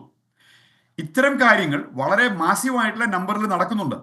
ഇന്ത്യയിൽ നിന്ന് വരുന്ന വളരെ കുറച്ച് പേരുടെ കൊച്ചുങ്ങളുടെ നല്ല ഇവിടുത്തെ പ്രശ്നം. അപ്പൊ നാച്ചുറലി കോർട്ടിൽ ഇത് ഫൈറ്റ് ഉണ്ടാകുമ്പോൾ കോർട്ട് റൂൾ ചെയ്യാൻ പോകുന്നത് ഞാൻ മനസ്സിലാക്കുന്നത് ഇങ്ങനെയാണ്: ഇവിടെ ലീഗലായിട്ടുള്ള ആൾക്കാർ ജീവിക്കുന്ന ആൾക്കാരുടെ സിറ്റിസൺഷിപ്പിനെ അല്ല ഇത് ബാധിക്കാൻ പോകുന്നത്. ഇല്ലീഗലായിട്ട് വരുന്ന ഈ ഒരു പർപ്പസിന് അമേരിക്കയുടെ ഈ നിയമത്തെ ചൂഷണം ചെയ്യാൻ വേണ്ടി വരുന്ന ആൾക്കാരുടെ മക്കളെയാണ് ഇത് ബാധിക്കാൻ പോകുന്നത്. ഇവിടെ 10 മില്യണിൽ മോർ 12 മില്യണോളം ഇല്ലീഗൽ ഏലിയൻസിനെയാണ് ഈ ബൈഡൻ കമല ഹാരിസ് അഡ്മിനിസ്ട്രേഷൻ ഈ പ്രാവശ്യം ഈ ഒരു കഴിഞ്ഞ 4 വർഷം കൊണ്ട് അമേരിക്കയിൽ അനധികൃതമായിട്ട് കുടികയറാനായിട്ട് സഹായിച്ചത്. അവർക്കെല്ലാം കുട്ടികളുണ്ടാവും. ആ കുട്ടികൾക്ക് എന്തുകൊണ്ട് അമേരിക്കൻ സിറ്റിസൺഷിപ്പ് കിട്ടണം? നമ്മൾ ലോജിക്കലായിട്ട് ചിന്തിക്കുക. ഒരു പ്രാഗ്മാറ്റിക് ആയിട്ടുള്ള ലീഡറാണ് അദ്ദേഹം. അമേരിക്കയുടെ താല്പര്യങ്ങൾക്ക് വേണ്ടി നിൽക്കുന്ന ഒരു ലീഡറാണ് അദ്ദേഹം. അല്ലാതെ ഇവിടെ ലീഗലായിട്ട് വന്ന് ലീഗലായിട്ട് എല്ലാ കാര്യവും അല്ല. ശ്രീ വിൻസെന്റ് സേവ്യർ, എൻ്റെ ചോദ്യം, അമേരിക്കൻ ജനത എന്ന് പറയുമ്പോൾ അത് അമേരിക്കക്കാരായ ആളുകൾ എന്നത് മാത്രമാണോ അതുകൊണ്ട് ഉദ്ദേശിക്കുന്നത്? അതോ അമേരിക്കൻ പൊതുസമൂഹം എന്നാണോ? അതായത് അമേരിക്കയുടെ ഭാഗമായി ചേർന്ന താങ്കളെ പോലെയുള്ള ഇന്ത്യൻ വംശജരായ ആളുകൾ ഉൾപ്പെടെ വിവിധ നാഷണലിസ്റ്റുകൾ, നാഷണൽ സിറ്റിസൺഷിപ്പ് ഹോൾഡേഴ്സ്, അവരവിടെ വന്ന് അതിൻ്റെ ഭാഗമായി ആ സംസ്കാരം പങ്കിടുകയും അവരുടെ ജീവിത രീതിയെ പിന്തുടരുകയും അവിടെ ജീവിക്കുകയും ചെയ്യുന്ന ആളുകളെ കൂടി ഉൾപ്പെടുന്ന അവരുടെ വെൽഫെയർ മുൻനിർത്തിയുള്ള ഒരു ഭരണ സംവിധാനത്തെയല്ലേ ദ മോസ്റ്റ് ഡെമോക്രാറ്റിക് സ്റ്റേറ്റ് എന്ന് നമ്മൾ വിശേഷിപ്പിക്കുന്ന അമേരിക്കയിൽ ഇതുവരെ നമ്മൾ കണ്ടുള്ളത്? അതിൽ നിന്ന് വിരുദ്ധമായ ഒരു സമീപനമാണല്ലോ ഇത് ദേശീയതയെ മുൻനിർത്തിയുള്ള അമേരിക്കക്കാർ എന്ന് ട്രംപ് വിശേഷിപ്പിക്കുന്ന ഒരു ജനതയുടെ അവരുടെ വളർച്ചയും വികസനവും മാത്രം മുൻനിർത്തിയുള്ള ഒരു നയത്തെ എങ്ങനെയാണ് നമുക്ക് ഈ നിലയിൽ ന്യായീകരിക്കാൻ കഴിയുക എന്നാണ് ഞാൻ ചോദിച്ചത്. അല്ല, താങ്കൾ ചോദിച്ച ചോദ്യത്തിന് ആദ്യത്തെ പാർട്ടുള്ള കാര്യമാണ് ഞാൻ പറഞ്ഞത്. ഞങ്ങളെല്ലാവരും അമേരിക്കക്കാരാണ്. ഞാൻ വളരെ പ്രൗഡായിട്ടുള്ള അമേരിക്കക്കാരനാണ്. പക്ഷേ അമേരിക്കൻ എന്ന് പറയുമ്പോൾ ട്രംപ് ഉദ്ദേശിക്കുന്നത് അമേരിക്കയിൽ ഇമിഗ്രൻ്റ് ആയിട്ടാണെങ്കിലും ജനിച്ച വഴിയാണെങ്കിലും ഏത് രീതിയിലാണെങ്കിലും നിയമപരമായിട്ട് അമേരിക്കയിൽ വരികയും നിയമപരമായിട്ട് അമേരിക്കൻ സിറ്റിസൺഷിപ്പ് നേടുകയും നിയമങ്ങൾ അനുസരിച്ച് ജീവിക്കുകയും ചെയ്യുന്ന ഒരു വ്യക്തിയെയാണ് ട്രംപ് അമേരിക്കക്കാരൻ എന്ന് വിളിക്കുന്നത്. അതായത് ട്രംപ് അമേരിക്കക്കാരൻ വിളിക്കുന്നത് വെളുത്ത ആൾക്കാരെ അല്ല. നമ്മൾ ഈ വെളുത്തവരല്ലാത്തവർ ആണ് ഈ ഏറ്റവും വലിയ ഒരു പ്രശ്നമുള്ളത്, ഈ റേസ് പ്രശ്നമുള്ളത്. ഒരു വെളുത്ത അമേരിക്കക്കാരെ ഞാൻ സപ്പോർട്ട് ചെയ്യാൻ പോകുന്നു എന്ന് പറയുമ്പോൾ നമ്മൾ ഉടനെ ചിന്തിക്കുന്നത് ഇത് വെളുത്ത അമേരിക്കക്കാരെ മാത്രമാണ് സപ്പോർട്ട് ചെയ്യാൻ പോകുന്നതെന്നാണ്. ഇവിടെ റേസിസ്റ്റ് എലമെന്റ്സ് ഇല്ല എന്നല്ല ഞാൻ പറയുന്നത്. എല്ലാ സൊസൈറ്റിയിലും റേസിസ്റ്റ് എലമെന്റ്സ് ഉണ്ട്. പക്ഷെ ട്രംപിന്റെ ഭരണകൂടത്തിൽ വളരെ സുപ്രധാനമായ കാര്യങ്ങളാണ് ഇന്ത്യൻ വംശജരായിട്ടുള്ള ആൾക്കാരെ പുള്ളി ഏൽപ്പിച്ചിട്ടുള്ളത്. ഇതുവരെ ഉണ്ടായിട്ടുള്ളതിനേക്കാളും പലപ്പോഴും വളരെ ചെറിയ റോളുകളിലാണ് ഇതിനു മുമ്പ് നമ്മൾ ഇന്ത്യക്കാരെ കണ്ടിട്ടുള്ളത്. ഇപ്പോൾ വളരെ സുപ്രധാനമായ റോളുകളിലാണ് Kash Patel, FBI director, Indian വംശജനാണ്. വിവേക് രാമസ്വാമി, അദ്ദേഹത്തിന്റെ ഉപദേശകൻ, ഇന്ത്യൻ വംശജനാണ്. എത്ര പേരാണ് അതുപോലെ ഉള്ളത്? അതിനേക്കാളും ചെറിയ റോളുകളിൽ പലരുണ്ട്. അപ്പോൾ നാച്ചുറലായിട്ട് നമ്മൾ മനസ്സിലാക്കേണ്ട ഒരു കാര്യം, പുള്ളി അമേരിക്കക്കാരൻ, ട്രംപ് അമേരിക്കക്കാരൻ എന്ന് പറയുമ്പോൾ ഉദ്ദേശിക്കുന്നത് അമേരിക്കയിൽ നിയമങ്ങളനുസരിച്ച് സിറ്റിസൺഷിപ്പ് നേടിയിട്ടുള്ളവരായാലും ആരായാലും അമേരിക്കൻ നിയമങ്ങളനുസരിച്ച് അമേരിക്കയുടെ താല്പര്യങ്ങൾക്ക് വേണ്ടി നിലനിൽക്കുന്ന ആൾക്കാരെയാണ് പുള്ളി അമേരിക്കക്കാരൻ ഉദ്ദേശിക്കുന്നത്. അല്ലാതെ അമേരിക്കയിൽ വന്നിട്ട് വേറെ രാജ്യങ്ങളുടെ രീതിയിൽ അമേരിക്കയെ മാറ്റാൻ ആഗ്രഹിക്കുന്നവരല്ല അമേരിക്കക്കാരൻ ഉദ്ദേശിക്കുന്നത്. ശരി, ഇനി ഞാൻ താങ്കളിലേക്ക് വരാം. Transgenders rights activist Shri Adam Harry നമ്മളോടൊപ്പം ഈ ചർച്ചയിൽ പങ്കെടുക്കുന്നുണ്ട്. ആദം, ഈ അമേരിക്കക്കാർ എന്ന് ട്രംപ് ഉദ്ദേശിക്കുന്ന അല്ലെങ്കിൽ സുവർണ യുഗത്തിൻ്റെ ഗുണഭോക്താക്കളായി മാറാൻ പോകുന്നവരുടെ കൂട്ടത്തിൽ ട്രാൻസ്ജെൻഡേഴ്സ് ഇല്ല. കാരണം 90 ലക്ഷം വരുന്ന അവിടുത്തെ ലൈംഗിക ന്യൂനപക്ഷങ്ങൾ ഇനി അമേരിക്കയുടെ സർക്കാർ രേഖകളിൽ ഉണ്ടാകില്ല എന്നർത്ഥം. ഒന്നെങ്കിൽ ആൺവർഗം, അതല്ലെങ്കിൽ പെൺവർഗം. ലോകത്തെ വളരെ പുരോഗമന സ്വഭാവമുള്ള സമൂഹങ്ങളിലൊക്കെ ഈ ട്രാൻസ്ജെൻഡേഴ്സിൻ്റെ ഐഡൻറ്റിറ്റിയെയും അവരുടെ പ്രശ്നങ്ങളെയും അംഗീകരിക്കുകയും അവരുടെ അസ്തിത്വത്തെയും സ്വത്വത്തെയും അംഗീകരിക്കുകയും ഒക്കെ ചെയ്യുന്ന വലിയ വളർച്ചയിലെത്തുന്ന ഒരു ഘട്ടത്തിലാണ് ആൺ പെൺ വർഗങ്ങൾ മാത്രമേ ഉള്ളൂ ഈശ്വരൻ്റെ സൃഷ്ടികൾ, ഏതെങ്കിലും ഒന്നിൻ്റെ ഭാഗമാകണം എന്നൊരു നിലപാട് ഡൊണാൾഡ് ട്രംപ് എടുക്കുന്നത്. എങ്ങനെ കാണുന്നു താങ്കൾ ഇതിനെ? ഫസ്റ്റ് ഓഫ് ഓൾ പറയുകയാണെങ്കിൽ ട്രംപിന്റെ ഈ നയം അല്ലെങ്കിൽ ട്രംപിന്റെ രണ്ടാമത്തെ പ്രസിഡൻസിയിൽ ഈ ഒരു കാര്യം കൊണ്ടുവന്നതിൽ വലിയ സർപ്രൈസ് ഒന്നുമില്ല. കാരണം ട്രംപിന്റെ ഫസ്റ്റ് പ്രസിഡൻസി പീരീഡിൽ ട്രാൻസ് വിഭാഗത്തെ ബാധിച്ചിട്ടുള്ള ഒരുപാട് പ്രശ്നങ്ങൾ ഞാൻ പറയാം. ഫസ്റ്റ് ഓഫ് ഓൾ 2017 ട്രാൻസ്ജെൻഡർ വ്യക്തികളെ സൈന്യത്തിൽ പ്രവർത്തിക്കുന്നതിന് ഒരു റെസ്ട്രിക്ഷൻ വന്നിട്ടുണ്ടായിരുന്നു. അതുപോലെ തന്നെ ഹെൽത്ത് കെയറിന്റെ കാര്യത്തിൽ അഫോർഡബിൾ ഹെൽത്ത് കെയർ ആക്ടിൽ ജെൻഡർ അഫോർമേറ്റീവ് കെയർ റിമൂവ് ചെയ്തിട്ടുണ്ടായിരുന്നു. പിന്നെ അതുപോലെ തന്നെ വിദ്യാഭ്യാസ മേഖലയിൽ പറയുകയാണെങ്കിൽ ഇപ്പോൾ ജെൻഡർ ന്യൂട്രൽ ആയിട്ടുള്ള ബാത്റൂമുകൾ ഉപയോഗിക്കുന്നതിന്, അതുപോലെ തന്നെ ഇപ്പോൾ ജെൻഡർ ബേസ്ഡ് വയലൻസ് തടയാനായിട്ട് ബൈഡൻ അഡ്മിനിസ്ട്രേഷൻ ഒരു നിയമം കൊണ്ടുവന്നിട്ടുണ്ടായിരുന്നു. അപ്പോൾ അത് റിവൈസ് ചെയ്യാൻ പോവാണ്. പിന്നെ 2025 ഈ ഒരു വർഷത്തിലേക്ക് വരുവാണെങ്കിൽ ഇപ്പോൾ ട്രംപ് അധികാരത്തിൽ വന്നിട്ട് 20-ാം തീയതി തിങ്കളാഴ്ച കൊണ്ടുവന്നൊരു എന്താ പറയുന്നത് എക്സിക്യൂട്ടീവ് ഓർഡറാണ് defending women from gender ideology and restoring biological truth to the federal government എന്ന് പറയുന്ന ആ ഒരു എക്സിക്യൂട്ടീവ് ഓർഡറിൽ 2 ജെൻഡറുകളാണ് പ്രതിപാദിച്ചിട്ടുള്ളത്. അതായത് സ്ത്രീ പുരുഷൻ എന്നുള്ളത്. അതിലിപ്പോൾ ജെൻഡറിൻ്റെ ഡെഫിനിഷൻ തന്നെ അതിൽ തെറ്റാണ്. അതിൽ പറഞ്ഞിരിക്കുന്നത് ജെൻഡറിനെ ഡിഫൈൻ ചെയ്തിരിക്കുന്നത് ബയോളജിക്കൽ സെക്സുമായിട്ട് റിലേറ്റ് ചെയ്തിട്ടുള്ളതാണ്. ഇപ്പോൾ ബയോളജിക്കൽ സെക്സ് എടുത്ത് പറയുകയാണെങ്കിൽ പോലും അതുപോലും ബൈനറി അല്ല. സ്ത്രീ പുരുഷൻ എന്നതിനപ്പുറത്തേക്ക് ഇന്റർസെക്സ് ആയിട്ടുള്ള മനുഷ്യർ ഈ സമൂഹത്തിൽ ജീവിക്കുന്നുണ്ട്. നമ്മളിവിടെ എക്സിസ്റ്റ് ചെയ്യുന്നില്ല എന്ന് പറയുന്നത് ഒരു നുണയാണ്. നമ്മളിവിടെ എക്സിസ്റ്റ് ചെയ്യുന്നുണ്ട്. ഇന്റർസെക്സ് ആയിട്ടുള്ള വ്യക്തികളുണ്ട്, ട്രാൻസ്ജെൻഡർ ആയിട്ടുള്ള വ്യക്തികളുണ്ട്. അപ്പോൾ ഇത്തരത്തിൽ ഒരു ബൈനറിയിലേക്ക് ഇതിനെ കൊണ്ടെത്തിക്കാൻ നോക്കുന്നത് തന്നെ തെറ്റായിട്ടുള്ള ഒരു കാര്യമാണ്. പിന്നെ ഈ ഒരു ഡൈവേഴ്സിറ്റിനെ എന്തിനാണ് ഈ ഒരു ഗവൺമെന്റ് ഭയക്കുന്നതെന്ന് അവരുടെ ഐഡന്റിറ്റി അംഗീകരിക്കുന്നില്ല. പിന്നെയല്ലേ അവരുടെ അവകാശങ്ങൾ സംബന്ധിച്ചിട്ടുള്ള ചോദ്യങ്ങൾ? അതൊന്നും ഇല്ലല്ലോ ഇനി. കാരണം അങ്ങനെ ഒരു സെക്ഷനെ അംഗീകരിക്കുന്നേ ഇല്ല അമേരിക്കൻ ഭരണകൂടം ഇനി മുതൽ. ഇതിപ്പോൾ ട്രാൻസ്ജെൻഡർ വിഭാഗത്തെ മാത്രം ബാധിക്കുന്ന ഒരു പ്രശ്നമാണെന്ന് എനിക്ക് തോന്നുന്നില്ല. ഇപ്പോൾ റേസിസത്തിന്റെ കാര്യത്തിലൊക്കെ പറയുകയാണെങ്കിൽ, ട്രംപ് ഗവൺമെന്റിന്റെ കാര്യം പറയുകയാണെങ്കിൽ അവിടെ റേസിസ്റ്റുകളായിട്ടുള്ള എക്സ്ട്രീമിസ്റ്റ് ഗ്രൂപ്പുകളുണ്ട്.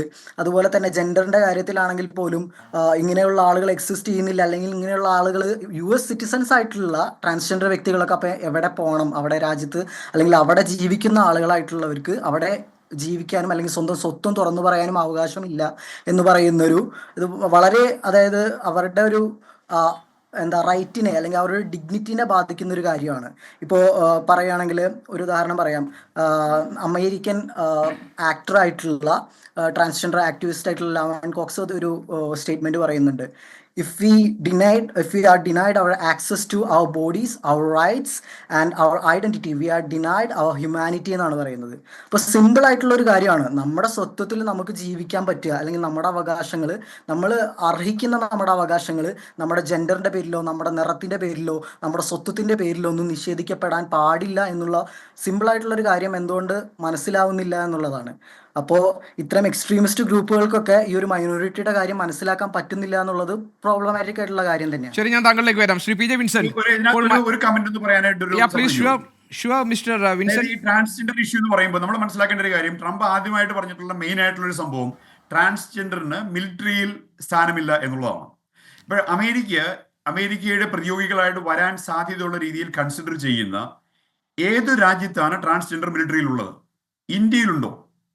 ചൈനയിലുണ്ടോ? റഷ്യയിലുണ്ടോ? സൗദി അറേബ്യ, മുസ്ലിം രാജ്യങ്ങളിലുണ്ടോ? എവിടെയാണ് ട്രാൻസ്ജെൻഡറിന് മിലിറ്ററിയിൽ അംഗീകരിച്ചിട്ടുള്ളത്? അപ്പോൾ അമേരിക്ക എന്ന് പറഞ്ഞാൽ അമേരിക്ക ലോകത്തിന്റെ നായകത്വം വഹിക്കുന്ന ഏറ്റവും വലിയ മിലിറ്ററി ഫോഴ്സിന്റെ ആൾക്കാരാണ്. അപ്പോൾ അതിനോട് കോമ്പീറ്റ് ചെയ്യാൻ സാധ്യതയുള്ള മിലിറ്ററികളാണ് ഞാനിപ്പോൾ പറഞ്ഞത്. വളരെ ചെറിയ രാജ്യങ്ങളുടെ മിലിറ്ററികളല്ല പറഞ്ഞത്, ഇത് അലോ ചെയ്യുന്ന രാജ്യങ്ങളല്ല. അപ്പോൾ അമേരിക്കയായിട്ട് കോമ്പീറ്റ് ചെയ്യാൻ സാധ്യതയുള്ള ഒരു രാജ്യത്തിന്റെയും മിലിറ്ററിയിൽ ട്രാൻസ്ജെൻഡർ ഇല്ല. പ്രാക്ടിക്കലായിട്ട് നിയമപരമായിട്ട് ഒരു രീതിയിലും ഇല്ല. പിന്നെ എന്തുകൊണ്ടാണ് ഇപ്പൊ ഇന്ത്യയിൽ ഞാൻ താങ്കളിലേക്ക് വരാം. ശ്രീ പി ജെ വിൻസെന്റ്, അതായത് ഇപ്പോൾ ഒരു മലയാളി, ഒരു ശരാശരി മലയാളിയുടെ കാഴ്ചപ്പാട് അല്ലെങ്കിൽ ഒരു ഇന്ത്യൻ്റെ കാഴ്ചപ്പാടിൽ നമുക്ക് നോക്കാം. ജനാധിപത്യ അവകാശങ്ങളുടെ പേരിൽ, സ്വാതന്ത്ര്യത്തിൻ്റെ പേരിൽ, പിന്നെ സ്വന്തം വ്യക്തിത്വം ഉയർത്തിപ്പിടിച്ച് ജീവിക്കാൻ കഴിയുന്നതിൻ്റെ പേരിൽ, നിയമങ്ങൾ പാലിക്കപ്പെടുന്നതിൻ്റെ പേരിൽ, സമാധാന ജീവിതത്തിൻ്റെ പേരിൽ, ഇതിൻ്റെയൊക്കെ ഏറ്റവും വലിയ മാതൃകാപരമായ രാജ്യമായി നമ്മൾ കാണുന്നത് അമേരിക്കയാണ്. അതുകൊണ്ടാണ് അമേരിക്കയിൽ കുടിയേറിയവർ വലിയ മഹാഭൂരിപക്ഷവും ആ രാജ്യത്തിൻ്റെ തന്നെ ഭാഗമായി ആ സംസ്കാരം പങ്കുവയ്ക്കും. ഇപ്പോൾ ശ്രീ വിൻസെന്റ് സീവറിനെ പോലൊരു അദ്ദേഹം തന്നെ പറഞ്ഞു that he's A proud American എന്നാണ് അദ്ദേഹം പറഞ്ഞത്. സോ അങ്ങനെ ആ കാഴ്ചപ്പാടിൽ കഴിയുന്നവരാണ്. പക്ഷേ നമ്മൾ കണ്ടിട്ടുള്ളത് ഇപ്പോൾ അറേബ്യൻ രാജ്യങ്ങൾ എടുക്കാം. അവിടെ ആ രാജ്യത്തിൻ്റെ വളർച്ചയ്ക്കും വികസനത്തിനുമൊക്കെ വലിയ രീതിയിൽ സംഭാവന ചെയ്തത് ഇപ്പോൾ ഇന്ത്യ അടക്കമുള്ള കേരളത്തിൽ നിന്നുമൊക്കെ പോയിട്ടുള്ള അല്ലെങ്കിൽ പല രാജ്യങ്ങളിൽ നിന്ന് വന്നിട്ടുള്ള ആളുകളായിരുന്നു. പക്ഷേ ഒരു ഘട്ടത്തിൽ അവരും സ്വദേശീവൽക്കരണത്തിലേക്ക് പോകുന്നു. അവരുടെ പൗരന്മാരെ കൂടുതൽ പരിഗണിക്കുന്ന സാഹചര്യം ഉണ്ടാകുന്നു. നിയമ സംവിധാനങ്ങളിൽ പോലും അവർക്ക് കൂടുതൽ പരിരക്ഷ കൊടുക്കുന്ന തരത്തിലേക്ക് പല രാജ്യങ്ങളും മാറുന്നു. അതിനെ പിൻപറ്റുകയാണോ അമേരിക്കക്കാരുടെ അമേരിക്ക എന്ന് പറയുന്ന ഒരു ഒരു ഒരു ഒരു സ്ലോഗണിലൂടെ ഡൊണാൾഡ് ട്രംപും ചെയ്യുന്നത്? അങ്ങനെയാണെങ്കിൽ അത് അവിടെ കഴിയുന്ന ഇന്ത്യൻ വംശജരെ സംബന്ധിച്ച് ഒരല്പമെങ്കിലും ആശങ്ക ഉണ്ടാക്കുന്നതല്ലേ? അല്ല, ട്രംപിൻ്റെ നയം അമേരിക്കൻ ദേശീയതയ്ക്കുള്ള തിരിച്ചുപോക്കാണ് എന്ന് നമ്മൾ ഇതിനു മുമ്പ് തന്നെ സൂചിപ്പിച്ചു കഴിഞ്ഞ കാര്യമാണ്. ലോകത്തിലുള്ള എല്ലാ രാജ്യങ്ങൾക്കും അവരുടെ ദേശ താല്പര്യമുണ്ട്. അപ്പോൾ അമേരിക്ക അതിൻ്റെ ദേശീയ സ്വത്വത്തിലേക്ക് തിരിച്ചു പോകുന്നു എന്ന് മാത്രമേ ഇതിനർത്ഥമുള്ളൂ. അമേരിക്കയുടെ സ്വത്വത്തിൽ എന്നും വെള്ളക്കാരൻ്റെ വംശീയ മേധാവിത്വം, ക്രിസ്ത്യൻ പ്രത്യയശാസ്ത്രവും അടിസ്ഥാനപരമായി പ്രവർത്തിച്ചിരുന്നു. അവർ ആഗോള അടിസ്ഥാനത്തിൽ മാനവികതയ്ക്ക് വേണ്ടിയിട്ടും ജനാധിപത്യത്തിനും വേണ്ടിയൊക്കെ പറയുമ്പോൾ തന്നെ അത് അടിസ്ഥാനപരമായ ഒരു വെള്ളക്കാരൻ്റെ രാജ്യമായി നിൽക്കുകയും അതായത് വെള്ളക്കാരൻ്റെ വംശീയ മേധാവിത്വത്തിൻ്റെ ഘടകങ്ങൾ ഒരിക്കലും അമേരിക്കയുടെ പൊതു സംസ്കൃതിയിൽ നിന്ന് വിട്ടുപോയിട്ടില്ല. ഇപ്പോൾ അമേരിക്കയിലെ ഈ കൗബോയ് ഗൺ കൾച്ചർ തന്നെ ഒരു പ്രധാനപ്പെട്ട എക്സാമ്പിളാണ്. എന്തുകൊണ്ടാണ് തോക്ക് കൈവശം വയ്ക്കാനുള്ള അവരുടെ അവകാശത്തെ അവർക്ക് നിഷേധിക്കാം? അത് പോപ്പുലർ കൾച്ചറിൻ്റെ ഭാഗമാണത്. അതുകൊണ്ടാണ് ട്രംപ് അതിനനുകൂലമായി നിലപാടെടുക്കുന്നത്. എല്ലാ വർഷവും സ്കൂളുകളിൽ കുട്ടികൾ തോക്കുകൊണ്ട് വരുന്നു, 5ഉം 10ഉം സഹപാഠികളെ വെടിവെച്ച് കൊല്ലുന്നു, ടീച്ചർമാരെ വെടിവെച്ച് കൊല്ലുന്നു. അമേരിക്ക നേരിടുന്ന വലിയൊരു പ്രതിസന്ധിയാണ്. അത് ആ കൗബോയ് കൾച്ചറിൻ്റെ തുടർച്ചയാണത്. അപ്പോൾ അമേരിക്ക അതിൻ്റെ ദേശീയ സംസ്കൃതിയിൽ തന്നെ അന്തർലീനമായിട്ടുള്ള അക്രമപരതയുണ്ട്. അത് അവരുടെ കൾച്ചറിൻ്റെ ഭാഗമാണ്. അതോടൊപ്പം ഈ ട്രംപേരിക്ക എന്ന വാക്ക് നമ്മൾ പ്രയോഗിക്കുകയുണ്ടായി. അതായത് അമേരിക്കയിൽ ഒരു ഐഡിയോളജിക്കൽ ചേഞ്ച് വന്നിട്ടുണ്ട്. ആ മാറ്റത്തിൽ അമേരിക്കയുടെ താല്പര്യങ്ങളോടൊപ്പം അതിൻ്റെ ആഭ്യന്തരമായ മാറ്റത്തെയും പ്രതിനിധീകരിക്കുന്നുണ്ട്. നേരത്തെ വിൽസൺ സേവ്യർ പറഞ്ഞൊരു കാര്യത്തിൽ ഒരു വസ്തുതയുണ്ട്. ഇപ്പം നമ്മളെല്ലാവരും പറയുമല്ലോ, ജനനീ ജന്മഭൂമിശ്ച സ്വർഗപാതപീകരിയസി, ജന്മഭൂമിയെ അമ്മയെ അതിനേക്കാൾ മറ്റൊന്നില്ല എന്നൊക്കെ പറയും. പിന്നെ എന്തിനാ അമേരിക്കയിലേക്ക് ഓടുന്നത്? ലോകത്തിലുള്ള എല്ലാ ആളുകളും അമേരിക്ക പരദേശിയായി കണ്ടിട്ട് അവിടേക്ക് കുടിയേറാൻ ശ്രമിക്കുന്നുണ്ട് എന്നുള്ള ഒരു വസ്തുതയാണ്. അത് ആ രാജ്യം നേടിയിട്ടുള്ള പുരോഗതിയുടെ കൂടി ദൃഷ്ടാന്തമാണ്. അതികഠിനമായി അമേരിക്ക ഇവിടെ ഇരുന്ന് വിമർശിക്കുമ്പോഴും അടുത്ത ഘട്ടത്തിൽ പോകാനൊരു ചാൻസ് കിട്ടിയാൽ നേരെ അമേരിക്കയ്ക്ക് പോകാനാണ് ആഗ്രഹിക്കുന്നത്. അപ്പോൾ ആ ഒരു വിഷയം അമേരിക്ക മാത്രമല്ല, ഇന്ത്യ അടക്കമുള്ള രാജ്യങ്ങൾ അഭിമുഖീകരിക്കുന്നുണ്ട്. നമുക്ക് ബംഗ്ലാദേശിൽ നിന്നുള്ള കുടിയേറ്റം അടക്കമുള്ള കാര്യങ്ങൾ ഇന്ത്യയെ സംബന്ധിച്ചിടത്തോളം വളരെ പ്രധാനമാണ്. എന്തിനേറെ കേരളത്തിൽ പോലും നമ്മൾ ഒരു പരിധിവരെ, പ്രത്യേകിച്ച് എറണാകുളം ജില്ലയുടെ പെരുമ്പാവൂർ തുടങ്ങിയിട്ടുള്ള മേഖലകളിൽ നമ്മൾ അതിഥി തൊഴിലാളികളെന്ന് വിളിക്കുന്ന ബംഗാളിലെയും ബീഹാറിലെയും തൊഴിലാളികളുടെ എണ്ണം കൂടിയപ്പോൾ അവിടെ പ്രാദേശികമായി ഉണ്ടായിട്ടുള്ള സംഘർഷങ്ങളും ആശങ്കകളും നമുക്കുണ്ട്. അപ്പോൾ ഈ കുടിയേറ്റം എന്ന് പറയുന്നത് എല്ലാ രാജ്യങ്ങളിലും, യൂറോപ്പിൽ മൊത്തവും ഈ വെസ്റ്റ് ഏഷ്യയിൽ ഉണ്ടായിട്ടുള്ള സംഘർഷങ്ങളുടെ ഭാഗമായി യൂറോപ്പിലേക്ക് ഉള്ള കുടിയേറ്റം ശക്തിപ്പെട്ടതിൻ്റെ ഭാഗമായി ആ രാജ്യങ്ങളിൽ ഉണ്ടായിട്ടുള്ള വിഷയങ്ങൾ തദ്ദേശീയമായിട്ട് പ്രശ്നമുണ്ടാക്കുന്നുണ്ട്. നമുക്കിത് പരിഗണിക്കാതിരിക്കുന്ന എപ്പോഴാണ്? ഇൻ്റർനാഷണലിസം, ആഗോള ലോകമേ തറവാട് എന്ന മനോഭാവത്തിൽ നിൽക്കുമ്പോൾ തീർച്ചയായിട്ടും നമുക്ക് ഇതിനെതിരായിട്ട് നമുക്ക് പറയാൻ സാധിക്കുള്ളൂ. കാരണം എല്ലാവരും മനുഷ്യരാണ്, അവർക്ക് എല്ലായിടത്തും പോയി ജീവിക്കാനുള്ള അവകാശമുണ്ട്, മനുഷ്യാവകാശമുണ്ട് എന്ന നിലയ്ക്കൊക്കെ പറയാം. ഇതേ നമ്മൾ തന്നെ നമ്മുടെ ദേശീയതയുടെ കാഴ്ചപ്പാടിലൂടെയാണ് ഇതിനെ നോക്കിക്കാണുന്നതെങ്കിൽ വ്യത്യസ്തമായ ഒരു ചിത്രം കിട്ടും. ഇപ്പോൾ ട്രംപ് അവിടെ ചെയ്യുന്നത്, അദ്ദേഹം ദേശീയതയുടെ കാഴ്ചപ്പാടിലൂടെ, കഠിനമായ അമേരിക്കൻ ദേശീയതയുടെ കാഴ്ചപ്പാടിൽ അമേരിക്കൻ നയങ്ങളെ അദ്ദേഹം റീഡിഫൈൻ ചെയ്യുന്നു. അതിൻ്റെ ഒരു പ്രധാനപ്പെട്ട പ്രശ്നം മഹാഭൂരിപക്ഷം അമേരിക്കക്കാർ ഇപ്പോൾ ട്രംപിൻ്റെ കൂടെ നിൽക്കുന്നു എന്നുള്ളതാണ്. കാരണം ആ ദേശീയതയിലേക്ക് പിന്മടക്കം നടത്താൻ പറ്റുന്ന രാഷ്ട്രീയ സാമൂഹിക സാഹചര്യം അമേരിക്കയിൽ ഉണ്ടായിരിക്കുന്നു എന്നതാണ് വസ്തുത. എന്ന് പറഞ്ഞാൽ ട്രംപിനെ പോലെയുള്ള ഒരാൾക്ക് പ്രസിഡന്റ് ആകാൻ സാധിക്കുന്നത് അദ്ദേഹം മുന്നോട്ട് വയ്ക്കുന്ന ആശയത്തെ അമേരിക്കക്കാർ മഹാഭൂരിപക്ഷവും സ്വീകരിക്കുന്നുണ്ടല്ലേ. അത് അമേരിക്കയിൽ മാത്രം പ്രശ്നമല്ല, ലോകത്തെമ്പാടും ഇത്തരത്തിലൊരു കൺസർവേറ്റീവ് റെവല്യൂഷൻ, ഇത്തരത്തിലുള്ള മാറ്റം സംഭവിച്ചിട്ടുണ്ട്. അതിൻ്റെ തുടർച്ചയാണ് അമേരിക്കയിൽ. അതോടൊപ്പം ആഭ്യന്തര രംഗത്ത് അമേരിക്ക വലിയ മാറ്റങ്ങൾക്ക് വിധേയമാവുകയാണ്. എന്ന് വെച്ചാൽ ന്യൂ ഡീലിൻ്റെ കാലത്ത് ഫ്രാങ്ക്ലിൻ ഡി റൂസ്വെൽറ്റ് ഉണ്ടാക്കിയിട്ട് വെൽഫെയർ സ്റ്റേറ്റ് ഘടനാരൂപങ്ങളെ മാറ്റാൻ വേണ്ടിയിട്ടുള്ള പരിശ്രമമാണ് ഡോജ്. താങ്കൾ നേരത്തെ അത് സൂചിപ്പിച്ചല്ലോ. അതിലേറ്റവും പ്രധാനപ്പെട്ടതാണ് ഇപ്പോൾ ഈ അതിലെ ഫെഡറൽ ഏജൻസികളെ നിയന്ത്രിക്കും എന്ന് ട്രംപ് പറയുമ്പോൾ അതിൽ നമുക്കും ചില ഗുണങ്ങളുണ്ട് എന്ന് കാണാതിരിക്കാൻ പറ്റില്ല. അതിൽ അദ്ദേഹം പറയുന്നത് തിരഞ്ഞെടുക്കപ്പെട്ട ഗവൺമെൻറ്റുകൾ എക്സിക്യൂട്ടീവിനെ നിയന്ത്രിക്കുന്ന അമേരിക്കൻ ഡീപ് സ്റ്റേറ്റ്, അതിലെ ബ്യൂറോക്രസി ഉണ്ട്, ഫെഡറൽ ഏജൻസികളുണ്ട്. അദ്ദേഹം തന്നെ സൂചിപ്പിക്കുന്ന ഇപ്പോൾ ബരാക് ഒബാമയും ബിൽ ക്ലിൻ്റനൊക്കെ ഇതിൻ്റെ ഭാഗമാണെന്നാണ് പറയുന്നത്. ഏതായാലും ഒരു കാര്യം വസ്തുത, ഈ ഡീപ് സ്റ്റേറ്റിൻ്റെ ഇടപെടലാണ് ബംഗ്ലാദേശിൽ ഭരണമാറ്റമുണ്ടായത്. ലോകത്തിലെ പല സ്ഥലങ്ങളിലും ഡീപ് സ്റ്റേറ്റ് ഇടപെടുന്നുണ്ട്. അതിൽ അമേരിക്കയുടെ പൊതു താല്പര്യങ്ങൾക്ക് പോലും വ്യത്യസ്തമായി ഡീപ് സ്റ്റേറ്റ് ഇടപെടുന്നു. അതിൽ ഉക്രൈൻ റഷ്യ യുദ്ധം മുന്നോട്ട് പോകുന്നതിന് ഒരു കാരണം ഡീപ് സ്റ്റേറ്റിൻ്റെ ഇടപെടലാണ് എന്ന വാദമുണ്ട്.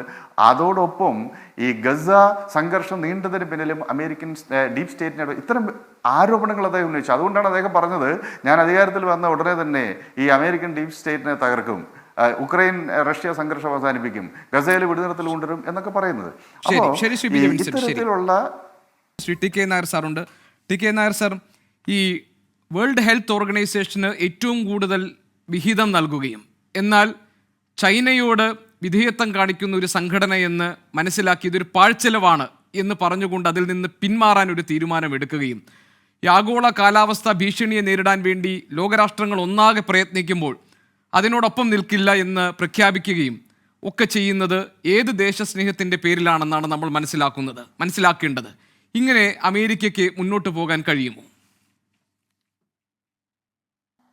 പ്രസിഡന്റ് ട്രംപ് അദ്ദേഹത്തിൻ്റെ ആദ്യ 4 വർഷത്തെ ഭരണകാലത്തും ആഗോള കാലാവസ്ഥാ വ്യതിയാനത്തെക്കുറിച്ചും അതുപോലെ തന്നെ WHO അമേരിക്കയുടെ നിലനിൽപ്പിനെക്കുറിച്ചോ അല്ലെങ്കിൽ അമേരിക്കയുടെ സ്ഥാനത്തെക്കുറിച്ചുമൊക്കെ വളരെ വ്യക്തമായ രീതിയിൽ അഭിപ്രായങ്ങൾ പ്രകടിപ്പിക്കുകയും അതനുസരിച്ച് പ്രവർത്തിക്കുകയും ചെയ്ത ആളാണ് അദ്ദേഹം.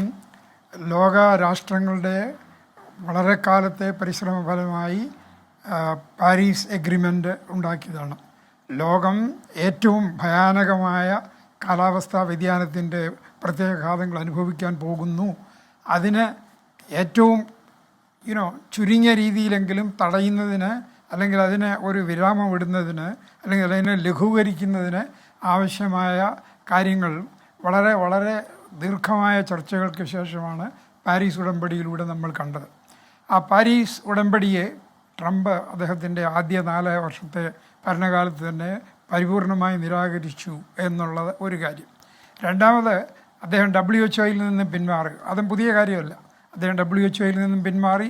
അതിന് അദ്ദേഹം പറയുന്ന ന്യായീകരണം ഈ ചൈനയുമായിട്ട് കൂടുതൽ അടുപ്പമാണ്, WHO അതേസമയത്ത് തന്നെ WHO കൂടുതലും ഡിപ്പെൻഡ് ചെയ്യുന്നത് അമേരിക്കയുടെ സഹായത്തെയാണ്.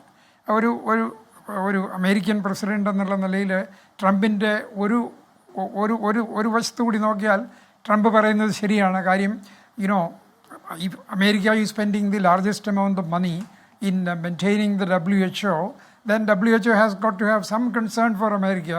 At least it should not do anything against American interests. ഇതാണ് ട്രംപിൻ്റെ നിലപാട്. ആ നിലപാടിനെ ഒരു തരത്തിൽ നമുക്ക് അംഗീകരിച്ചേ പറ്റൂ എന്ന് ഞാൻ പറയുന്നതോടൊപ്പം തന്നെ ട്രംപിൻ്റെ ഇങ്ങനെയുള്ള ഈ നിലപാടുകൾ എല്ലാ രാജ്യങ്ങളും എടുക്കുകയാണ്. അങ്ങനെയുള്ള ഒരു സ്ഥിതിവിശേഷം നമ്മൾ ആലോചിച്ച് നോക്കുക. ഓക്കെ, ഐ അണ്ടർസ്റ്റാൻഡ് ലോകത്തിലെ ഏറ്റവും ധനികരായ ആളുകൾ ഉള്ള അല്ലെങ്കിൽ ഏറ്റവും സാമ്പത്തിക ശക്തിയുള്ള രാജ്യമാണ് അമേരിക്ക. അതുപോലെ തന്നെ ലോകത്തെ ഏറ്റവും ആയുധ ശക്തിയുള്ള രാജ്യമാണ് അമേരിക്ക. അതുപോലെ തന്നെ പല പല ഘടകങ്ങൾ കാരണം ലോകത്തിലെ പല രാജ്യങ്ങളെ സ്വാധീനിക്കാൻ ശക്തിയുള്ള രാജ്യമാണ് അമേരിക്ക. അത് കാരണം America is according to Trump's understanding, quite rightly so perhaps, is slightly different on a higher level, on a higher plane. It's not just equals എന്നുള്ള ഒരു സന്ദേശമാണ് ഇപ്പോൾ ട്രംപ് നൽകുക. അതിന് അദ്ദേഹത്തിന് നന്നായിട്ടറിയാം. ഹീ ഈസ് എന്താ പറയുക, transactionist. He is a man who believes in bargaining. അതൊക്കെ നമുക്കറിയാം. അദ്ദേഹത്തിൻ്റെ സ്വഭാവത്തെക്കുറിച്ച് ഇതിനു മുമ്പും പല കാലങ്ങളിലായിട്ട് ചർച്ചകൾ നടത്തിയിട്ടുണ്ട്. വളരെ വിശദമായിട്ട് അതിനെക്കുറിച്ചൊക്കെ വിശകലനം ചെയ്തിട്ടുണ്ട്. അദ്ദേഹത്തിൻ്റെ കാഴ്ചപ്പാടിൽ ഇങ്ങനെയുള്ള എക്സ്ട്രീമിസം ഉള്ള ഐഡിയാസ് വെച്ച് കഴിഞ്ഞാൽ അതിൻ്റെ പുറകിൽ അദ്ദേഹത്തിന് മറ്റ് രാജ്യങ്ങളുമായിട്ട് ബാർഗെയിൻ ചെയ്യാൻ സാധിക്കും. അമേരിക്കയ്ക്ക് പ്രയോജനപ്രദമായ രീതിയിലുള്ള ഫലങ്ങൾ ഉണ്ടാക്കാനും സാധിക്കും എന്ന് അദ്ദേഹം വിശ്വസിക്കുന്നു. അതിൽ അദ്ദേഹത്തിൻ്റെ make America great, America first, ഈ രണ്ട് കാര്യങ്ങളുടെ മുകളിലാണ് ട്രംപ് പറയുന്ന എല്ലാ കാര്യങ്ങളെയും കാണേണ്ടത്. Make America great, America first. ഇപ്പോൾ അമേരിക്കൻ ഭരണകൂടത്തിൻ്റെ ട്രംപിൻ്റെ കീഴിൽ ഏറ്റവും അതിൻ്റെ അടിത്തറ തന്നെ ഈ രണ്ട് കാര്യങ്ങൾ സാധിക്കുന്നതിന് വേണ്ടിയാണ്. അപ്പോൾ അതിനുവേണ്ടി എന്തും ചെയ്യും എന്നുള്ളതിന് തെളിവുകളാണ് ട്രംപ് അദ്ദേഹത്തിൻ്റെ ആദ്യത്തെ ദിവസത്തെ തീരുമാനങ്ങളിലൂടെയും അദ്ദേഹത്തിൻ്റെ പഴയ പ്രസംഗങ്ങളിലൂടെയും കൂടെ നമ്മൾ മനസ്സിലാക്കിക്കൊണ്ടിരിക്കുക. ഈ അമേരിക്കയിലെ കഴിഞ്ഞ കുറേ വർഷങ്ങളായിട്ട് നടന്നുകൊണ്ടിരിക്കുന്ന അല്ലെങ്കിൽ സംഭവിച്ചുകൊണ്ടിരിക്കുന്ന നായർ സാർ പറഞ്ഞോളൂ. ശ്രീ വിൻസെന്റ്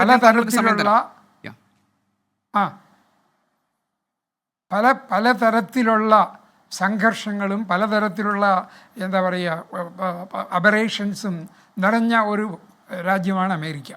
ഒരു സംശയമില്ല. പലതരത്തിലും നമ്മൾ അമേരിക്കയെ അഭിനന്ദിക്കുന്നു. അഭിനന്ദനയിലേക്ക് പോകാനായിട്ടൊക്കെ ആളുകളൊക്കെ ലോകത്തു നിന്നും ആഗ്രഹിക്കുന്നു. അതേ സമയത്ത് തന്നെ വളരെ വളരെ എന്താ പറയുക മനുഷ്യത്വ മൂല്യങ്ങൾക്ക് എതിരായിട്ടുള്ള കാര്യങ്ങൾ നടക്കുന്ന രാജ്യമാണ് അമേരിക്ക. 5 വയസ്സും 6 വയസ്സുമുള്ള കുട്ടികൾ മാരകമായ ആയുധങ്ങൾ വെച്ചിട്ട് ചുറ്റുമുള്ള കുട്ടികളെ വെടിവെച്ച് കൊല്ലുന്ന ഒരു രാജ്യമാണ് അമേരിക്ക എന്ന് ഒരു തരത്തിൽ പറയാം. അതൊരു എക്സാജുറേഷനാണ്. കാര്യം അമേരിക്കയിൽ അല്ലാത്ത ആളുകളും ഉണ്ട്. അപ്പം ഇങ്ങനെയുള്ള ഒരു സങ്കീർണമായ അവസ്ഥയിലാണ് അമേരിക്ക കടന്നു പോകുന്നത്. ഇങ്ങനെയുള്ള ഈ സങ്കീർണ അവസ്ഥയിൽ പല കാരണങ്ങളും കൊണ്ടും ബൈഡൻ്റെ ഭരണകാലത്ത് അതിന് പല പല പല കാരണങ്ങളുണ്ട്. നമ്മളൊക്കെ അത് പത്രങ്ങളിൽ കൂടി കണ്ടുകൊണ്ടിരുന്നതാണ്. ബൈഡൻ്റെ രണ്ടാമത്തെ ടേമിനുള്ള കാര്യങ്ങൾ എങ്ങനെയാണ് അത് അവതാളത്തിലായി. അതിന് പകരമായിട്ട് ചുരുങ്ങിയ സമയത്തിനുള്ളിൽ മറ്റേ ഒരു കാൻഡിഡേറ്റിനെ അമേരിക്കയിൽ അന്നത്തെ വൈസ് പ്രസിഡൻ്റായിരുന്ന കമലാ ഹാരിസിനെ വെച്ച് ഡെമോക്രാറ്റിക് പാർട്ടി ഇലക്ഷന് പുറപ്പെട്ടത്. അതിൻ്റെ എന്തെല്ലാം ഘടകങ്ങൾ കൊണ്ടാണ് ട്രംപ് അധികാരത്തിൽ വന്നത്. ഏറ്റവും വലിയ ഭൂരിപക്ഷത്തോടു കൂടിയാണ് അദ്ദേഹം അധികാരത്തിൽ വന്നത്, അത് നമുക്കറിയാം. പക്ഷെ ഇതിനൊക്കെ ഒരു സാഹചര്യമുണ്ട്. ഈ സാഹചര്യത്തിൻ്റെ പശ്ചാത്തലത്തിലും ആണ് നമ്മൾ ഈ ട്രംപ് ഇന്ന് ചെയ്യുന്ന കാര്യങ്ങളെ അവലോകനം ചെയ്യേണ്ടത്.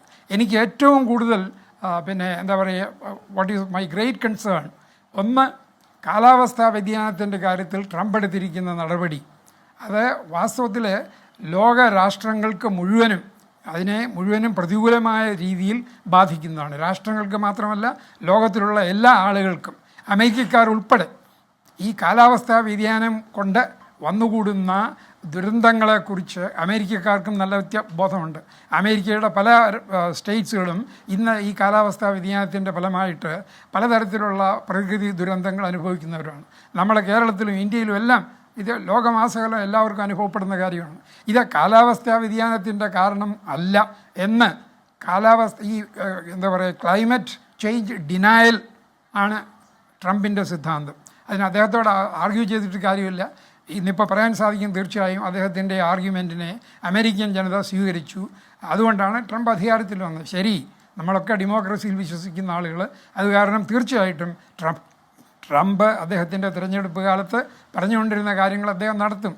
അതിനെതിരായിട്ട് പിന്നെ പ്രക്ഷോഭങ്ങൾ നടത്താൻ സാധിച്ചേക്കും. പക്ഷേ ഒരു ഡെമോക്രസിയിൽ അതിനൊരു നിലയുണ്ട്. അതുപോലെ തന്നെ ഇന്നിപ്പം നമ്മൾ വേറെ ഒരു കണ്ട കാര്യം, അതൊക്കെ അമേരിക്കയുടെ ഇനിയുള്ള ഡെവലപ്മെൻറ്റ്സിന് അല്ലെങ്കിൽ അമേരിക്കയെക്കുറിച്ച് ലോകത്തിലുള്ള ആളുകൾക്ക് മറ്റുള്ളവർക്ക് എന്ത് ധാരണയാണ് എന്നുള്ളത് ഒന്ന് ആലോചിച്ച് നോക്കൂ. 1000-ലധികം ആളുകൾ അമേരിക്കൻ ഭരണകൂടത്തെ അല്ലെങ്കിൽ നിലവിലുള്ള അമേരിക്കൻ ഭരണകൂടത്തിൻ്റെ പോളിസികൾക്കും അതിനെതിരായിട്ട് പ്രവർത്തിച്ച് അതിന് ഒരു രാജ്യദ്രോഹ കുറ്റം ചുമത്തപ്പെട്ട ആളുകൾ ആണ് ഇന്ന് ട്രംപിൻ്റെ പാർഡൻ അല്ലെങ്കിൽ അദ്ദേഹം മാപ്പ് കൊടുത്തിരിക്കുക. ഇതൊക്കെ ലോകത്തിന് നൽകുന്ന സന്ദേശം എന്താണ്? തീർച്ചയായിട്ടും അധികാരം ഒരു പ്രസിഡന്റിനുണ്ട്. അല്ല, ഞാനത് പറയുമ്പോൾ ടി.കെ. നായർ സാർ, നമ്മളോടൊപ്പം ശ്രീ വിൻസെന്റ് സേവ്യർ ഉണ്ട്. ശ്രീ വിൻസെന്റ് സേവ്യർ, അന്ന് ആ പ്രക്ഷോഭത്തിന്റെ ഭാഗമായി താങ്കളും ഉണ്ടായിരുന്നു. ഈ മാപ്പ് ലഭിച്ചവരുടെ കൂട്ടത്തിലും താങ്കളുണ്ടോ? താങ്കൾക്കെതിരെ എന്തെങ്കിലും കേസ് ഉണ്ടായിരുന്നോ? ഞാൻ ആദ്യം ഒന്ന് ചോദിച്ചു, പക്ഷെ എനിക്ക് തോന്നി താങ്കൾ അതിൽ നിന്ന് ഒഴിഞ്ഞു മാറിയതുപോലെ. ഇല്ല, ഞാൻ ആ കേസിന്റെ കാര്യമാണ് ചോദിച്ചതെന്ന് മനസ്സിലാക്കിയില്ല. പക്ഷെ എനിക്കെതിരെ കേസ് ഉണ്ടാവേണ്ട ആവശ്യമില്ല. ഞാൻ ഒരു നിയമവും തിരിച്ചിട്ടില്ല, ഞാനൊരു വയലൻസ് ഉണ്ടാക്കിയിട്ടില്ല, എനിക്കെതിരെ കേസ് ഉണ്ടായിട്ടുമില്ല. അതൊക്കെ ഒരു തെറ്റിദ്ധാരണയാണ് മീഡിയയുടെ. പക്ഷെ സാറ് പറഞ്ഞ ടി.കെ. നായർ സാർ പറഞ്ഞ ഒരൊറ്റ കാര്യത്തിനോട് ഒരു പോയിന്റ്, ഈ സമയത്ത് ഉണ്ടാവുമെന്ന് എനിക്ക് തോന്നുന്നില്ല. ഈ പാരീസ് പ്രോട്ടോക്കോളിന്റെ കാര്യം പറഞ്ഞു. ഈ പാരീസ് പ്രോട്ടോക്കോൾ എന്തുകൊണ്ടാണ് ട്രംപ് അതിൽ നിന്ന് മാറാൻ ആഗ്രഹിക്കുന്നത് എന്നുള്ളൊരു പോയിന്റ് ആൾക്കാർ മനസ്സിലാക്കണം. അതായത് ഇന്ന് തന്നെ അമേരിക്ക പാലിക്കപ്പെടേണ്ട, അമേരിക്ക ചെയ്യേണ്ട കാര്യങ്ങൾ ഇന്ത്യയും ചൈനയും ചെയ്യേണ്ടത് 10-15 വർഷം കഴിഞ്ഞിട്ടാണ്. ഇത്ര പെർസെൻറ്റേജ് കാറുകളുടെ ഫ്യൂൽ എഫിഷ്യൻസി ഉണ്ടാക്കുക, ഇങ്ങനത്തെ കാര്യങ്ങൾ ഇന്ന് തുടങ്ങി അമേരിക്ക നടപ്പാക്കണം. അതായത് 10 വർഷത്തേക്ക് ഞങ്ങൾ കൈയും കിട്ടിയിരുന്നോളാം, ഞങ്ങൾ ഡെവലപ്പ് ചെയ്യുന്നില്ല, നിങ്ങൾ ഡെവലപ്പ് ചെയ്തോളൂ, അടുത്ത 10 വർഷം കഴിയുമ്പോഴത്തേക്കും നമ്മളെല്ലാവരും ഈക്വൽ ആവും എന്നുള്ളൊരു സമീപനം. അതെങ്ങനെ ഒരു അമേരിക്ക സെൻട്രിക് ആയിട്ടൊരു പൊളിറ്റീഷ്യൻ അത് അംഗീകരിക്കാൻ പറ്റും? അപ്പൊ നമ്മൾ ഈ കാര്യങ്ങളുടെ എല്ലാ സൈഡും മനസ്സിലാക്കണം. അമേരിക്കയുടെ സൈഡ് മനസ്സിലാക്കിയാൽ ഇത് വളരെ ക്ലിയർ ആണ്. അത് ഫെയർ അല്ല. പാരീസ് പ്രോട്ടോകോൾ ഫെയർ അല്ല. അമേരിക്ക ഇന്ന് ചെയ്യണമെന്ന് നിങ്ങൾ പറയുന്ന കാര്യങ്ങൾ നിങ്ങൾക്ക് എന്തുകൊണ്ട് ആദ്യം ചെയ്തുകൂടാ? ട്രാൻസ്ജെൻഡർ ആണെങ്കിലും എന്താണെങ്കിലും അമേരിക്കൻ മിലിറ്ററിയിൽ ട്രാൻസ്ജെൻഡർ ഉണ്ടാക്കാൻ ട്രൈ ചെയ്യുന്നതിന് പകരം ഇന്ത്യൻ മിലിറ്ററിയിൽ എന്തുകൊണ്ട് ട്രാൻസ്ജെൻഡറിനെ കയറ്റിക്കൂടാ? അപ്പൊ ഇതെല്ലാം നമ്മൾ മനസ്സിലാക്കേണ്ടത് ആ ഒരു ഫെയർനെസിന്റെ ആംഗിളിൽ നിന്നാണ്. ഇപ്പോ അമേരിക്കയുടെയും മെക്സിക്കോയുടെയും ബോർഡർ കൺട്രോൾ ചെയ്യുന്നത് സൗത്ത് അമേരിക്കൻ കാർട്ടൽസ് ആണ്. മെക്സിക്കൻ ഗവൺമെന്റോ അല്ല, അമേരിക്കൻ ഗവൺമെന്റോ അല്ല. ഇത് നമുക്ക് തന്നെ criminal gangs, criminal cartels, and they are very powerful. ഇതെങ്ങനെ നമുക്ക് അംഗീകരിക്കാൻ പറ്റും? അപ്പോൾ ഇതിനൊക്കെ എതിരായിട്ട് ട്രംപ് സംസാരിക്കുമ്പോൾ നമ്മൾ ആ ഒരു ആംഗിൾ മനസ്സിലാക്കാതെ നമ്മുടെ കാര്യം മാത്രം പറഞ്ഞുകൊണ്ടിരുന്ന പോയിന്റ് ഇല്ല. ബിക്കോസ് അമേരിക്കൻ ജനങ്ങൾക്ക് മനസ്സിലായി ഇത്രയും നാൾ ഞങ്ങൾ കബളിക്കപ്പെടുകയായിരുന്നു, ഞങ്ങൾക്ക് കാര്യങ്ങൾ അറിയാൻ പാടില്ലായിരുന്നു. ഞാൻ എപ്പോഴും പറയും, ട്രംപ് ചെയ്ത ഏറ്റവും വലിയ കാര്യം, ഈ പുള്ളി ചെയ്തതിന്റെ റിസൾട്ടിനേക്കാൾ ഉപരി അമേരിക്കൻ ജനത, അമേരിക്കൻ ഭരണകൂടത്തിലെ കുറവുകളും പോരായ്മകളും അവർ ചെയ്യുന്ന വിഡ്ഢിത്തരങ്ങളും അമേരിക്കൻ ജനതയ്ക്ക് മനസ്സിലായി എന്നുള്ളതാണ് ട്രംപിന്റെ ഏറ്റവും വലിയ കോൺട്രിബ്യൂഷൻ. ശരി, വിൻസെന്റ് സേവ്യർ, ഒരൊറ്റ നിമിഷം ആദമിലേക്ക് ഞാൻ ഇവിടെ. ആദം, യെസ്, എനിക്കതിലൊരു സ്റ്റേറ്റ്മെന്റ് പറയാനുണ്ട്. ഇദ്ദേഹം പറഞ്ഞതിൽ, അതായത് US മിലിറ്ററിയിൽ ട്രാൻസ്ജെൻഡർ വ്യക്തികൾ ജോലി ചെയ്തുകൊണ്ടിരുന്ന വ്യക്തികളാണ്. ഞാനിപ്പോൾ ഒരു ചെറിയ ഉദാഹരണം പറയാം. നമ്മുടെ ഇന്ത്യയിൽ കൊണ്ടുവരാൻ പറഞ്ഞ പോളിസികളുടെ കാര്യങ്ങളൊക്കെ പറഞ്ഞല്ലോ. ഇന്ത്യയിൽ എന്തുകൊണ്ട് ട്രാൻസ്ജെൻഡർ വ്യക്തികളെ മിലിറ്ററിയിൽ കൊണ്ടുവന്നുകൂടാന്നുള്ളത്. ഇപ്പോൾ ഏവിയേഷൻ മേഖലയിൽ ഒരു കാര്യം പറയാം. FAA ഫെഡറൽ ഏവിയേഷൻ അഡ്മിനിസ്ട്രേഷന്റെ നിയമം പിന്തുടർന്നുകൊണ്ടാണ് ഇന്ത്യയിൽ ആദ്യമായി ട്രാൻസ്ജെൻഡർ പൈലറ്റുമാർക്ക് ഫ്ലൈ ചെയ്യാനുള്ള മാർഗനിർദ്ദേശം കൊണ്ടുവരുന്നത്. അതായത് അമേരിക്കയുടെ ഒരു പോളിസി ആയിരുന്നു അത്. അപ്പം അത് കൊണ്ടുവന്നതുകൊണ്ട് തന്നെ ആദ്യമായിട്ട് ഇന്ത്യയിൽ ഞാനായിരുന്നു അതിന് വേണ്ടിയിട്ടുള്ള ഫൈറ്റ് നടത്തിയത്. ഇന്ത്യയിലെ ആദ്യത്തെ ട്രാൻസ്ജെൻഡർ പൈലറ്റ് ആയിരുന്നു ഞാൻ. അപ്പം അതിനുവേണ്ടി FAAയുടെ അഡ്മിനിസ്ട്രേഷൻ ഗൈഡ് ലൈൻസ് ആണ് നമ്മൾ ഫോളോ ചെയ്തത് തന്നെ. പിന്നെ ഞാൻ ഫ്ലോറിഡയിൽ ഉള്ള ഗേ പൈലറ്റ് അസോസിയേഷൻ്റെ ഒരു മെമ്പറും കൂടിയാണ്. അപ്പോൾ അമേരിക്കൻ മിലിറ്ററിയിൽ ജോലി ചെയ്തുകൊണ്ടിരുന്ന ആളുകൾക്ക് അവരുടെ ജോലി അല്ലെങ്കിൽ അവരുടെ അവകാശങ്ങൾ നിഷേധിക്കപ്പെടുക, അല്ലെങ്കിൽ ഫിറ്റായിട്ടുള്ള അമേരിക്കൻ മിലിറ്ററിയിൽ ഫിറ്റായിട്ടുള്ള ട്രാൻസ്ജെൻഡർ വ്യക്തികളുണ്ട്. എന്തുകൊണ്ടാണ് ട്രാൻസ്ജെൻഡർ വ്യക്തികൾ മിലിറ്ററിയിൽ വേണ്ട എന്ന് പറയുന്നത്? അല്ലെങ്കിൽ അവർക്ക് അവകാശപ്പെടുന്ന ബേസിക് ആയിട്ടുള്ള റൈറ്റ്, അവരുടെ സ്വത്വം, അവരുടെ ഐഡന്റിറ്റി, അവരുടെ അവകാശങ്ങൾ എന്തുകൊണ്ട് നിഷേധിക്കപ്പെടുന്നു എന്നുള്ള കാര്യമാണ് നമ്മൾ ചോദിക്കുന്നത്. അത് എവിടെയും ഇപ്പോൾ ഈ പറയുന്ന ചർച്ചയിലാണെങ്കിലും മറ്റുള്ളവർ ആരും ഇത് അഡ്രസ്സ് ചെയ്ത് കണ്ടില്ല. ഒരാളുടെ ജീവിക്കാനുള്ള അവകാശം, അല്ലെങ്കിൽ അയാളുടെ സ്വത്തം തുറന്നു പറയാനുള്ള അവകാശം, അയാൾക്ക് അയാളുടെ ഇഷ്ടപ്പെടുന്ന വസ്ത്രം ധരിക്കാനുള്ള അവകാശം, ഒരു ജോലി തിരഞ്ഞെടുക്കാനുള്ള അവകാശം, ഇതൊക്കെ പറയുന്നത് അവിടെ അമേരിക്കൻ സിറ്റിസൺസ് ആയിട്ടുള്ള അമേരിക്കയിൽ ജീവിക്കുന്ന വ്യക്തികളുടെ അവകാശം ഇല്ലാതാക്കുന്നത്. ആദം ട്രംപ് പറഞ്ഞ കാര്യങ്ങളിൽ ഈ ആദം പറയുന്നത് പോലുള്ള കൺസേൺ ഉണ്ടാവേണ്ട ഒരു ആവശ്യമില്ല. ഒരിക്കലും അമേരിക്കൻ മിലിറ്ററിയിൽ നിന്നും ഏബിൾ ആയിട്ടുള്ള ഒരു ട്രാൻസ്ജെൻഡറിനെ പുറത്താക്കാനായിട്ട് ട്രംപിന് സാധിക്കില്ല അമേരിക്കയിലെ നിയമങ്ങൾ അനുസരിച്ചിട്ട്. ട്രംപ് പറയുന്നത് ഇത്രേ ഉള്ളൂ, XX ക്രോമസോംസും XY ക്രോമസോംസും ആണ് ഒരു മനുഷ്യന്റെ ജനന സമയത്തുള്ള അയാളുടെ ലിംഗനിർണ്ണയം നടത്തുന്നത്. അതിലപ്പുറം ഒരു സ്പെഷ്യൽ സെലിബ്രേഷൻ ആവശ്യമുണ്ടെന്ന് പറയുന്നു. അമേരിക്കൻ മിലിറ്ററിയിൽ ചെയ്യാൻ ആഗ്രഹിക്കുന്ന